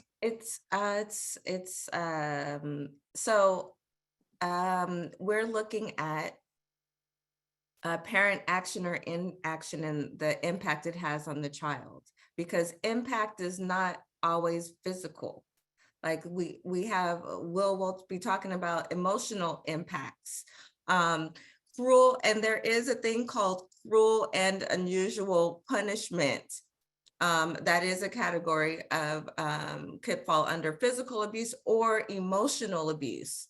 So that cruel and unusual punishment would probably fall under emotional abuse. All right, well, sorry. No worries. This is a great conversation. Did you get your question answered, Chris, or do you have a follow-up before I go to Gal? Oh, can I stop picture? Go ahead. Hi, Gal. Am I pronouncing your name correctly? Yes, you did. Okay. Yeah. I think I have a question. I think I've had this situation before where a parent hits a child and didn't know that it was deemed abuse, right? Because it's discipline. I'm trying to get my child to listen to me. And then it's like, oh, I didn't know, I will stop doing that. He provides psychoeducation, but at that point, would you say it's reportable because it already left a mark? And then the family says, okay, well, the parents say, I'm not going to do it anymore. I didn't know that. What would you say, Colette? Would that be reportable? Well, I wouldn't say whether it's reportable or not. I would go through Will's indicators that he provided. I would ask myself, what did the parent do or didn't do? What the impact it had.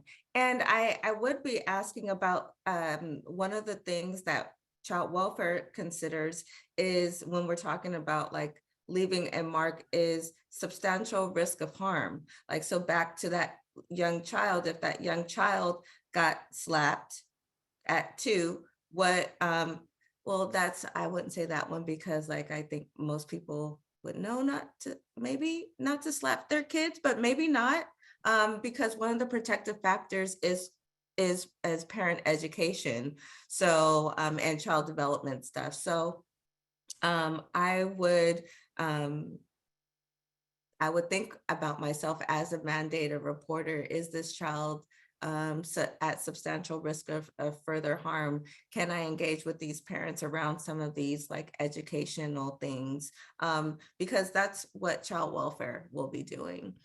We go in and we see our children safe, yes or no. And we do a lot of psychoeducation, because as Will pointed out in the beginning of our training, most of the investigations that we received from the hotline, very few of those children are actually removed from the home. And most of the removals from most of the children placed in child protective custody, by the way, is through law enforcement. So it's when like something is happening in that moment.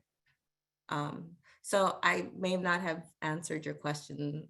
I think my question was more like, how would it work if the families are already engaged in services? If we made the call, what interventions or what steps does, I guess, I don't, CPS, right? Because there's different departments. What are the steps, or is that something you're going to cover about the different departments, or how it kind of goes through, I don't know, the system in terms of like support before they even remove the children from the home? Yes, we'll go over that. Awesome. Yeah, so Colette's gonna, after this section, actually talk about on their end what happens after a report is made, which will include some of that information, Gal. But great question. Awesome. And I'm cognizant of time and want to make sure we get there. So let me reshare my screen again. Thank you for your engagement. It took y'all a little bit of time to warm up, but now y'all are flowing. So I appreciate that. And understand, excuse me, I'm fighting a cold, so thank you for your grace. Okay, so this is probably the most activating couple of slides because we are going to be talking about child sexual abuse in these next couple slides. And so when we're talking about child sexual abuse, we're talking about both touching and non-touching behaviors. So touching behaviors include intentionally touching directly or through the clothing, the sexual, other intimate parts of a child, or allowing or causing a child to engage in touching the sexual or other intimate parts of another for the purpose of sexual gratification of the person being touched or allowing the touching. There are non-touching behaviors that are abusive, such as masturbating in the presence of a child. Discussing sexually explicit thoughts and fantasies with children is also abusive. And then at certain ages, not respecting a child's bodily privacy can also be abusive as well. And then sexual exploitation is when the caregiver this will come up again, you'll see sexual exploitation again, but for this slide, we're talking about when the caregiver is involving the child in obscene activity to be photographed, recorded, or part of a live performance, usually in exchange for gifts or money. I intentionally left the words prostitution and pornography out of that definition because prostitution and pornography implies sex work, which implies consent. And even if kids are seemingly giving their permission for these kind of things, because they're kids, they're not able to consent to that. And so regardless, it's unlawful. And just want to be very clear about that. And you'll see why when we talk about CSEC, which is the commercial sexual exploitation of children, in the next couple slides. So some indicators of child sexual abuse. In the beginning of this section, I said that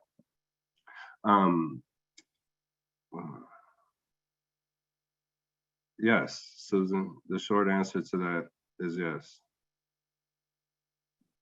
I don't know if there's something I'm missing. Yeah, well, I mean, if it's non-consensual, so if there's a sex act child to child that's non-consensual, it's absolutely reportable. Any sex act that is non-consensual is reportable.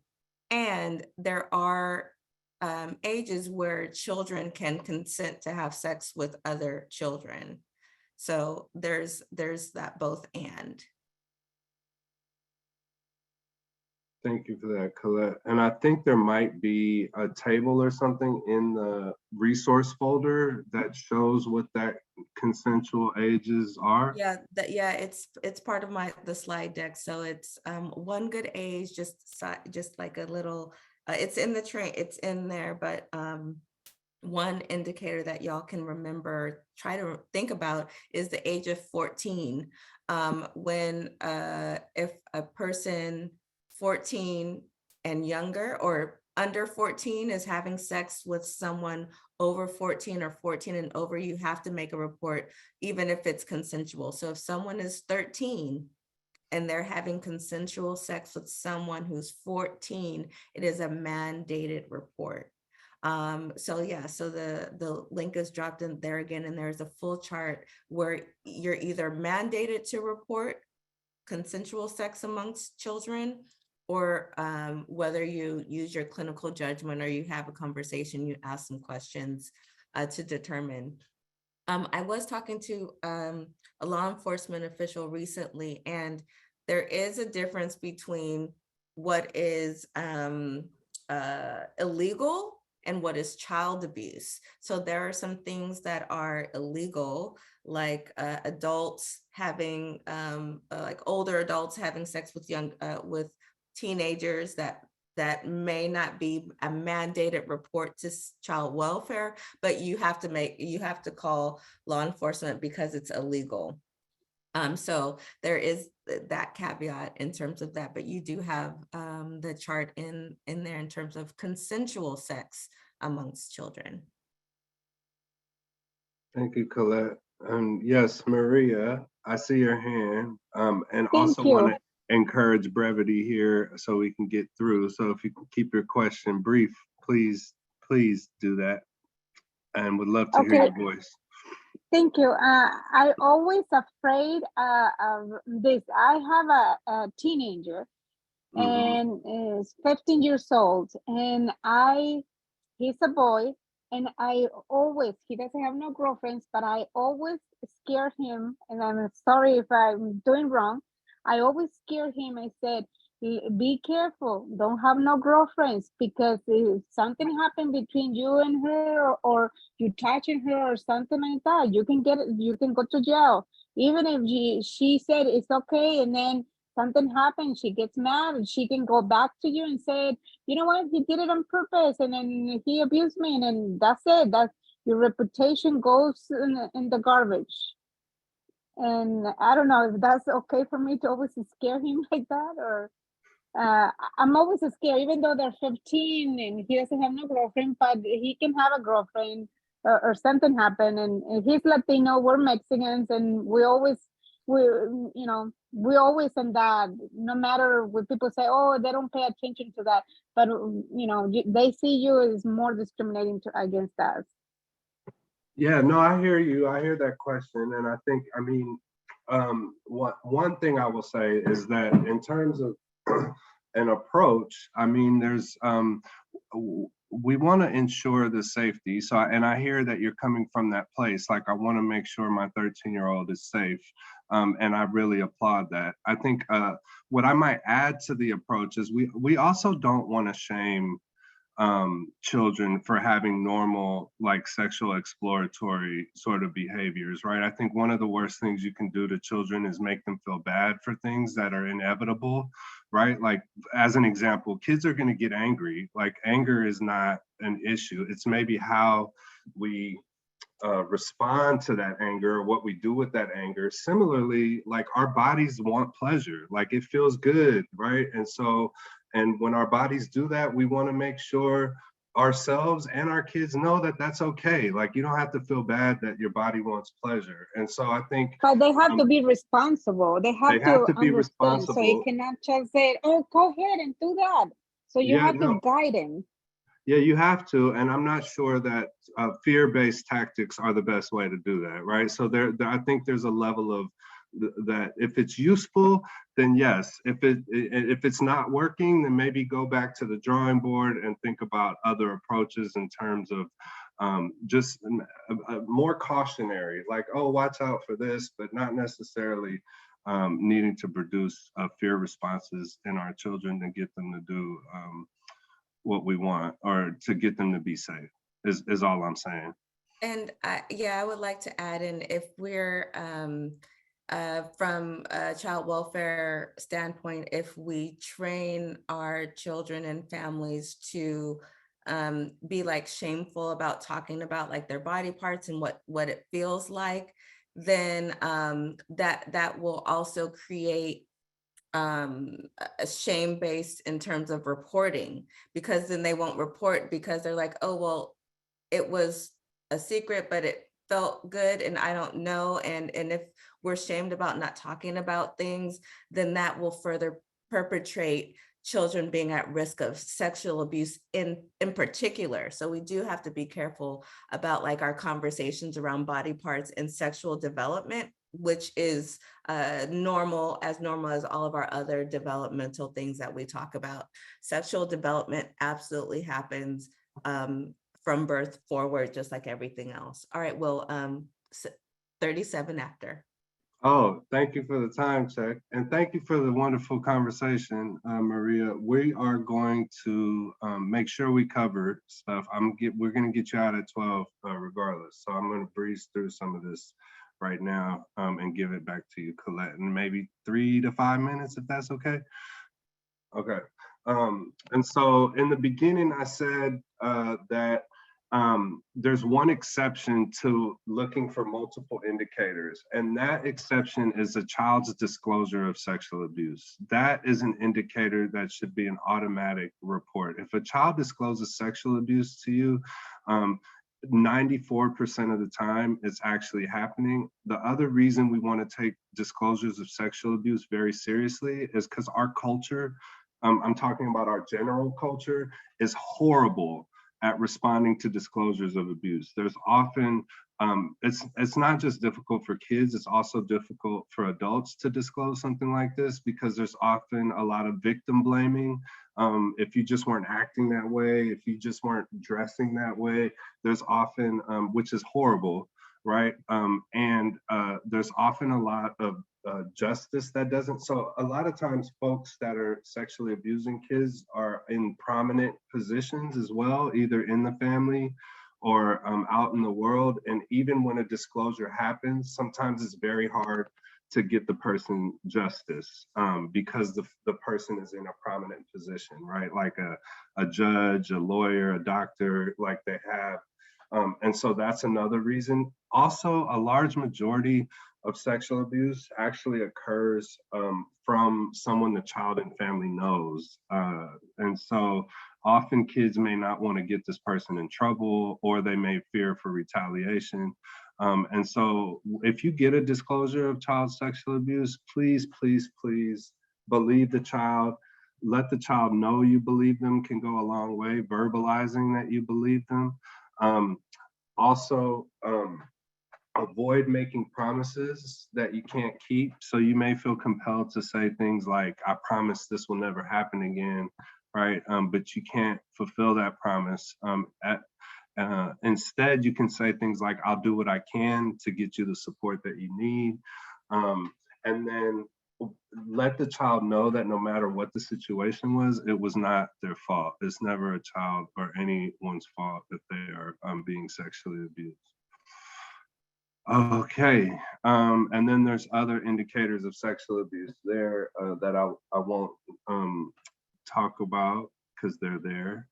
And then we just talked about sexual exploration behaviors actually being normal as well. Okay, I talked about this. So the difficulty of disclosing. So before 2014, there was, when kids were being commercially sexually exploited, the law's narrative was that the kids were engaging in criminal activity, which is horrible. And so in 2014, what happened is a law was passed that said, actually, these kids are not engaging in criminal activity, they're victims of crime. And so what this means in real time is that if anyone outside of the home in the general public is sexually exploiting a child, a child abuse report should be made. And I know when I say that, that can sound unfair because normally a caregiver, it's beyond the caregiver's control. Oftentimes the child has either run away from home or they're in the home and the parent just doesn't have any control of the situation. So it can feel unfair to file a child abuse report on a caregiver in that situation.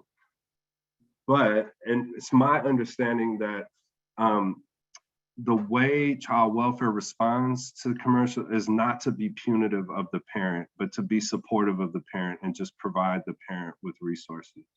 Yeah, in the cases where a parent is unable or unwilling to provide some safety around that, yeah, we do want to know what that situation is.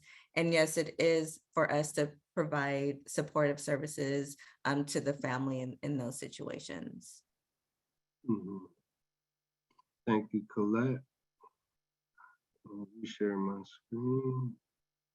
And then talk briefly about neglect, and then I'll hand it over to you, Colette, to close us out with what happens afterwards. Sorry for taking so much time. And sorry, not sorry, because there was a lot of engagement in the conversation as well. And I think a lot of great stuff came out of your question. Cool, so this is a definition of neglect.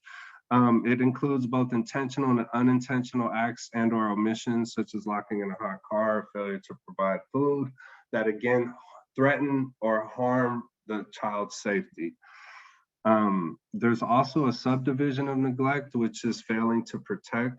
So if I knowingly leave my child in the care of someone known to abuse children, or if I have concerns where their care is significantly impaired, like if I had a sister, for example, who's passed out from a drinking binge and I leave my child in her care, that's abusive on my part and should be reported.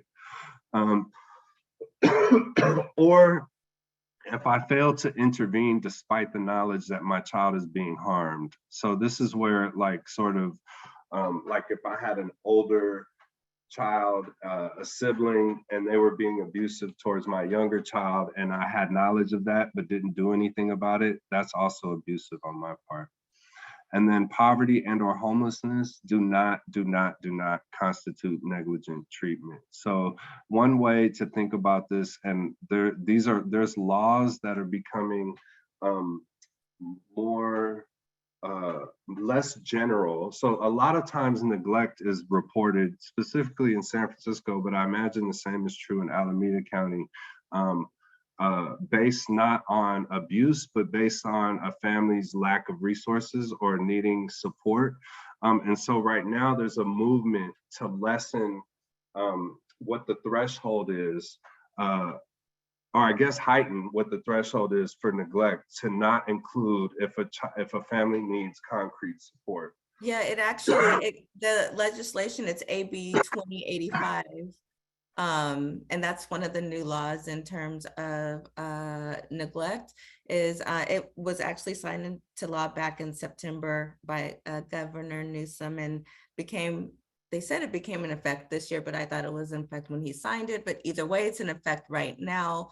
That specifically what that bold says, that poverty and or homelessness does not constitute neglect. So that again means that we need to be more informed about the community resources and referrals that are available. So when we do see families in need, that we are making them referrals to supportive services as opposed to calling child welfare based on their lack of resources. So that was the update in law.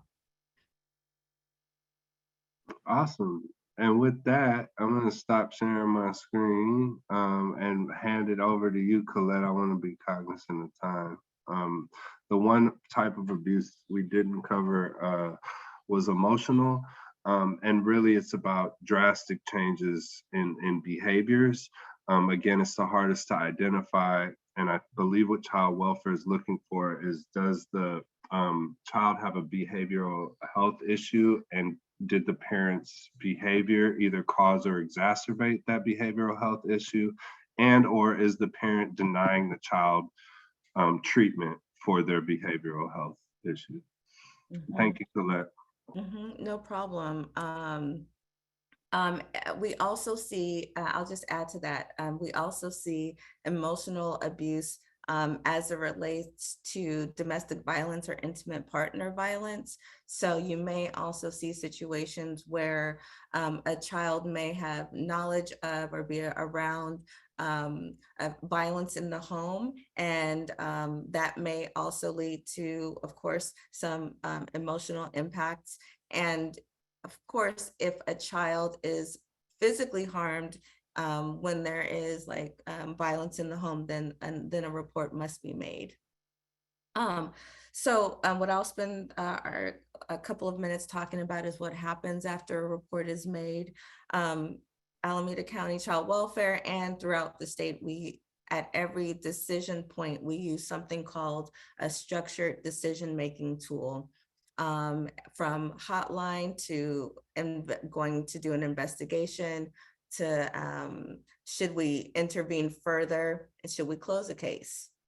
So we receive a call, we take every single call that comes through and we make a determination, do we go out or not?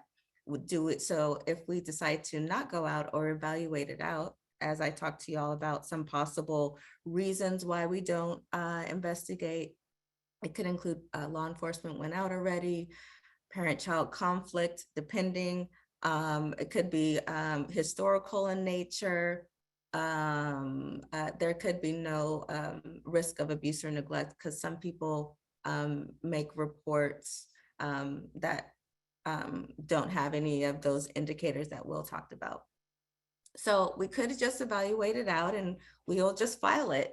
Another alternative is to refer that family to a community-based organization. Alameda County, like a lot of organizations, have child welfare organizations have something called differential response. So when you call child welfare and you have a concern about a family, child welfare may not intervene, but we may feel like that family could use some supportive services. Here in Alameda County right now, we have a contract with an organization called A Better Way. And so if you call and you're like, oh, this family may not need child welfare, but maybe they could use case management services, some support navigating through systems, or some help with that parent-child conflict. You can also ask, hey, can you refer this family to another road to safety? You don't need to request it because as we review it, we review to see if that family would benefit from it. It is a voluntary process. We refer that family, the organization contacts them through either via letter or they knock on the door and ask if they want to participate in services. If we do decide to go out, there are two timelines. First is immediate. Immediate means that well, within the federal guidelines, immediate means that we have to go out 24 hours within the time frame that we receive a call. Here in Alameda County, we are committed to child safety. So we expect our investigators to go out within 2 hours of assignment. We say 2 hours from assignment because once we receive the call, the child welfare worker has to write it all up, give a suggestion as to the immediacy of this intervention, and then a supervisor reviews every single call that comes in after a hotline worker takes that call and then makes the determination about the time frame. If we don't go out immediately and it's not evaluated out, we will assign it as a 10-day investigation. So they have 10 calendar days to initiate face-to-face contacts with all children and parents within the home. With all investigations, we have to complete our investigation and determine a disposition within 30 days and then notify the mandated reporter, generally via a letter. There are 3 outcomes, possible outcomes for investigations. first outcome is an unfounded report. This means that the report may have been false. Not to say that you made a false report, but maybe you didn't have enough information. It could have been improbable, involved in accidental injury, or didn't rise to the level of child abuse or neglect.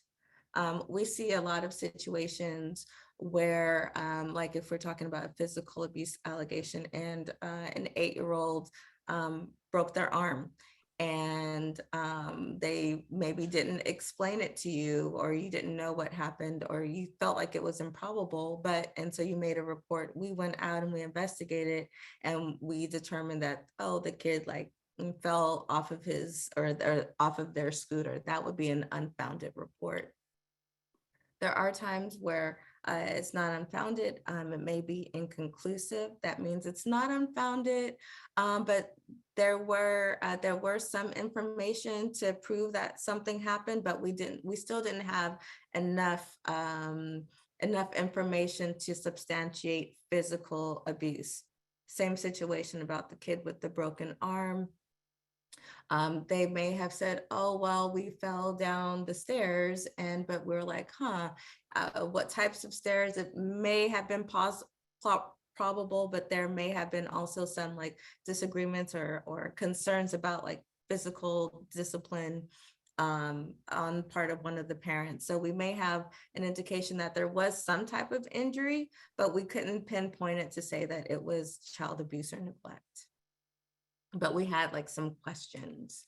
A substantiated report in that situation means that the information that we received was true. A lot of times we get even more information, and it was not accidental, and it rose to the level of those indicators that we talked about. So same situation, kid with a broken arm, but they said that they ran into a wall. And when we talked to them, or when we talked to their parent, they said, oh, well, yeah, he fell off of a scooter. And then we talked to another parent, they're like, oh, I think he fell off of the bed. And then when we go to maybe a doctor and get some information there, or even a forensic interview, it was determined that it was a non-accidental injury. So in those situations where abuse is substantiated, it has to be true, probable, not involve an accidental injury, and constitute the definitions of the penal codes of child abuse and neglect.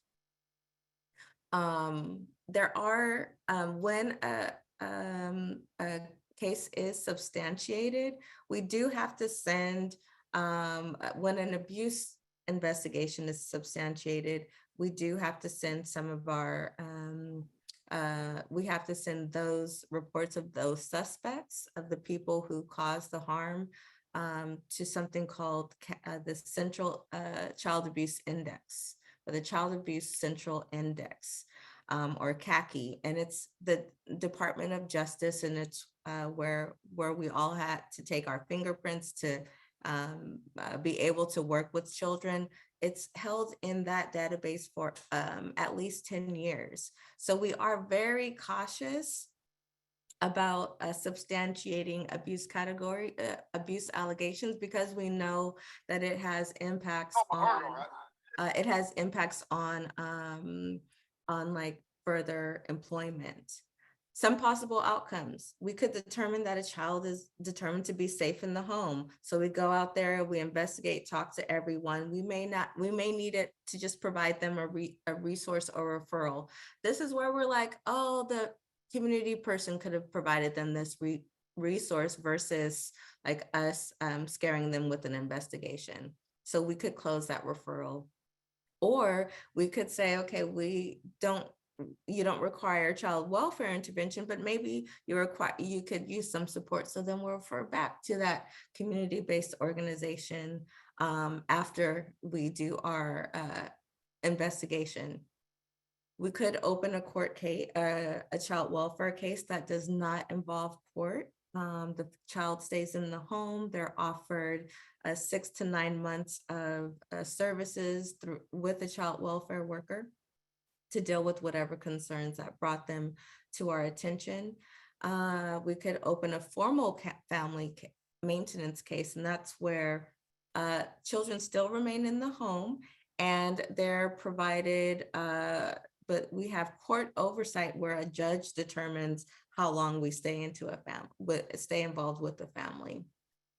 Alternatively, if a child is not deemed to be safe in a home, the first thing that we try to do, of course, is try to come up with a safety plan. This is again where we rely on you all, which is why we asked in the beginning of the call, like who's important in the child's life, all of the parents' names and information, so we can utilize community and family for support. Sometimes we need to request a child being placed in protective custody. Child welfare does not remove children. We have to write a warrant, prepare it for a judge to review. They interview us and ask us questions. They may agree with our assessment and sign the warrant.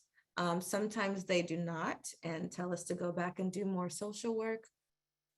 If they happen to agree with our assessment and sign the warrant, then we must work with law enforcement, who actually are the ones who executes the warrant, meaning go and pick up the child. We're usually there to support it, but law enforcement officers are the only ones who can actually remove children from their homes.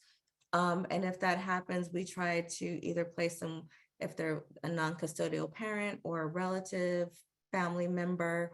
And if that doesn't not possible, then we rely on resource families, and parents are then offered family reunification services. So that's what happens after a report. So I think Will's gonna close us out in these last couple of minutes. Yes, I will. And I'll do that by saying I answered as many questions I think I could in the chat. And I'm gonna get a question that was DM'd to me because we didn't have time, I think, Colette, to talk about the medical neglect question. So I got the person's email, and Okay. I think we can provide an answer via email. Thank you for your advice. I just want to say with the medical neglect, just remember, like, if we're talking about a lack of resources or lack of ability to tap into healthcare, that we're not looking at as neglect. So if they are refusing to support their children in health, that's different as opposed to lack of access. So hopefully we can answer more questions and return to that. All righty. And in the interest of time, I normally like to do disproportionality statistics, which is super important and implicit bias. But we have less than a minute, and it's not, and that's not on you, Colette. That was on our ability to engage the audience and allow for questions, which we said was a benefit of taking the training this way. So I want to thank you all for your time. Thank you. If you have any questions or want to follow up with any of us, you have our emails in the chat. And then Catherine, I saw you come on camera. I don't know if you have any closing remarks, but it was wonderful to be here with you today. And I hope this training was very useful for you. Yeah, I just want to take this moment to thank our presenters today, Will and Colette, for such an engaging presentation. Lots of great resources. It was nice having folks in the audience actually share their role and where they're at in this landscape. So we really appreciate everyone joining us today. So I want to thank again our presenters, Will and Roy, and for each one of you for joining us today. We look forward to seeing you folks in a future training. And just a friendly reminder, we do have, evaluation that we'll be sending out to you. We do appreciate the feedback. This helps improve the quality of our training sessions. And so, those will be sending out shortly. So thank you, folks. Again, you folks have a nice day and see you again sometime soon. Thank you all.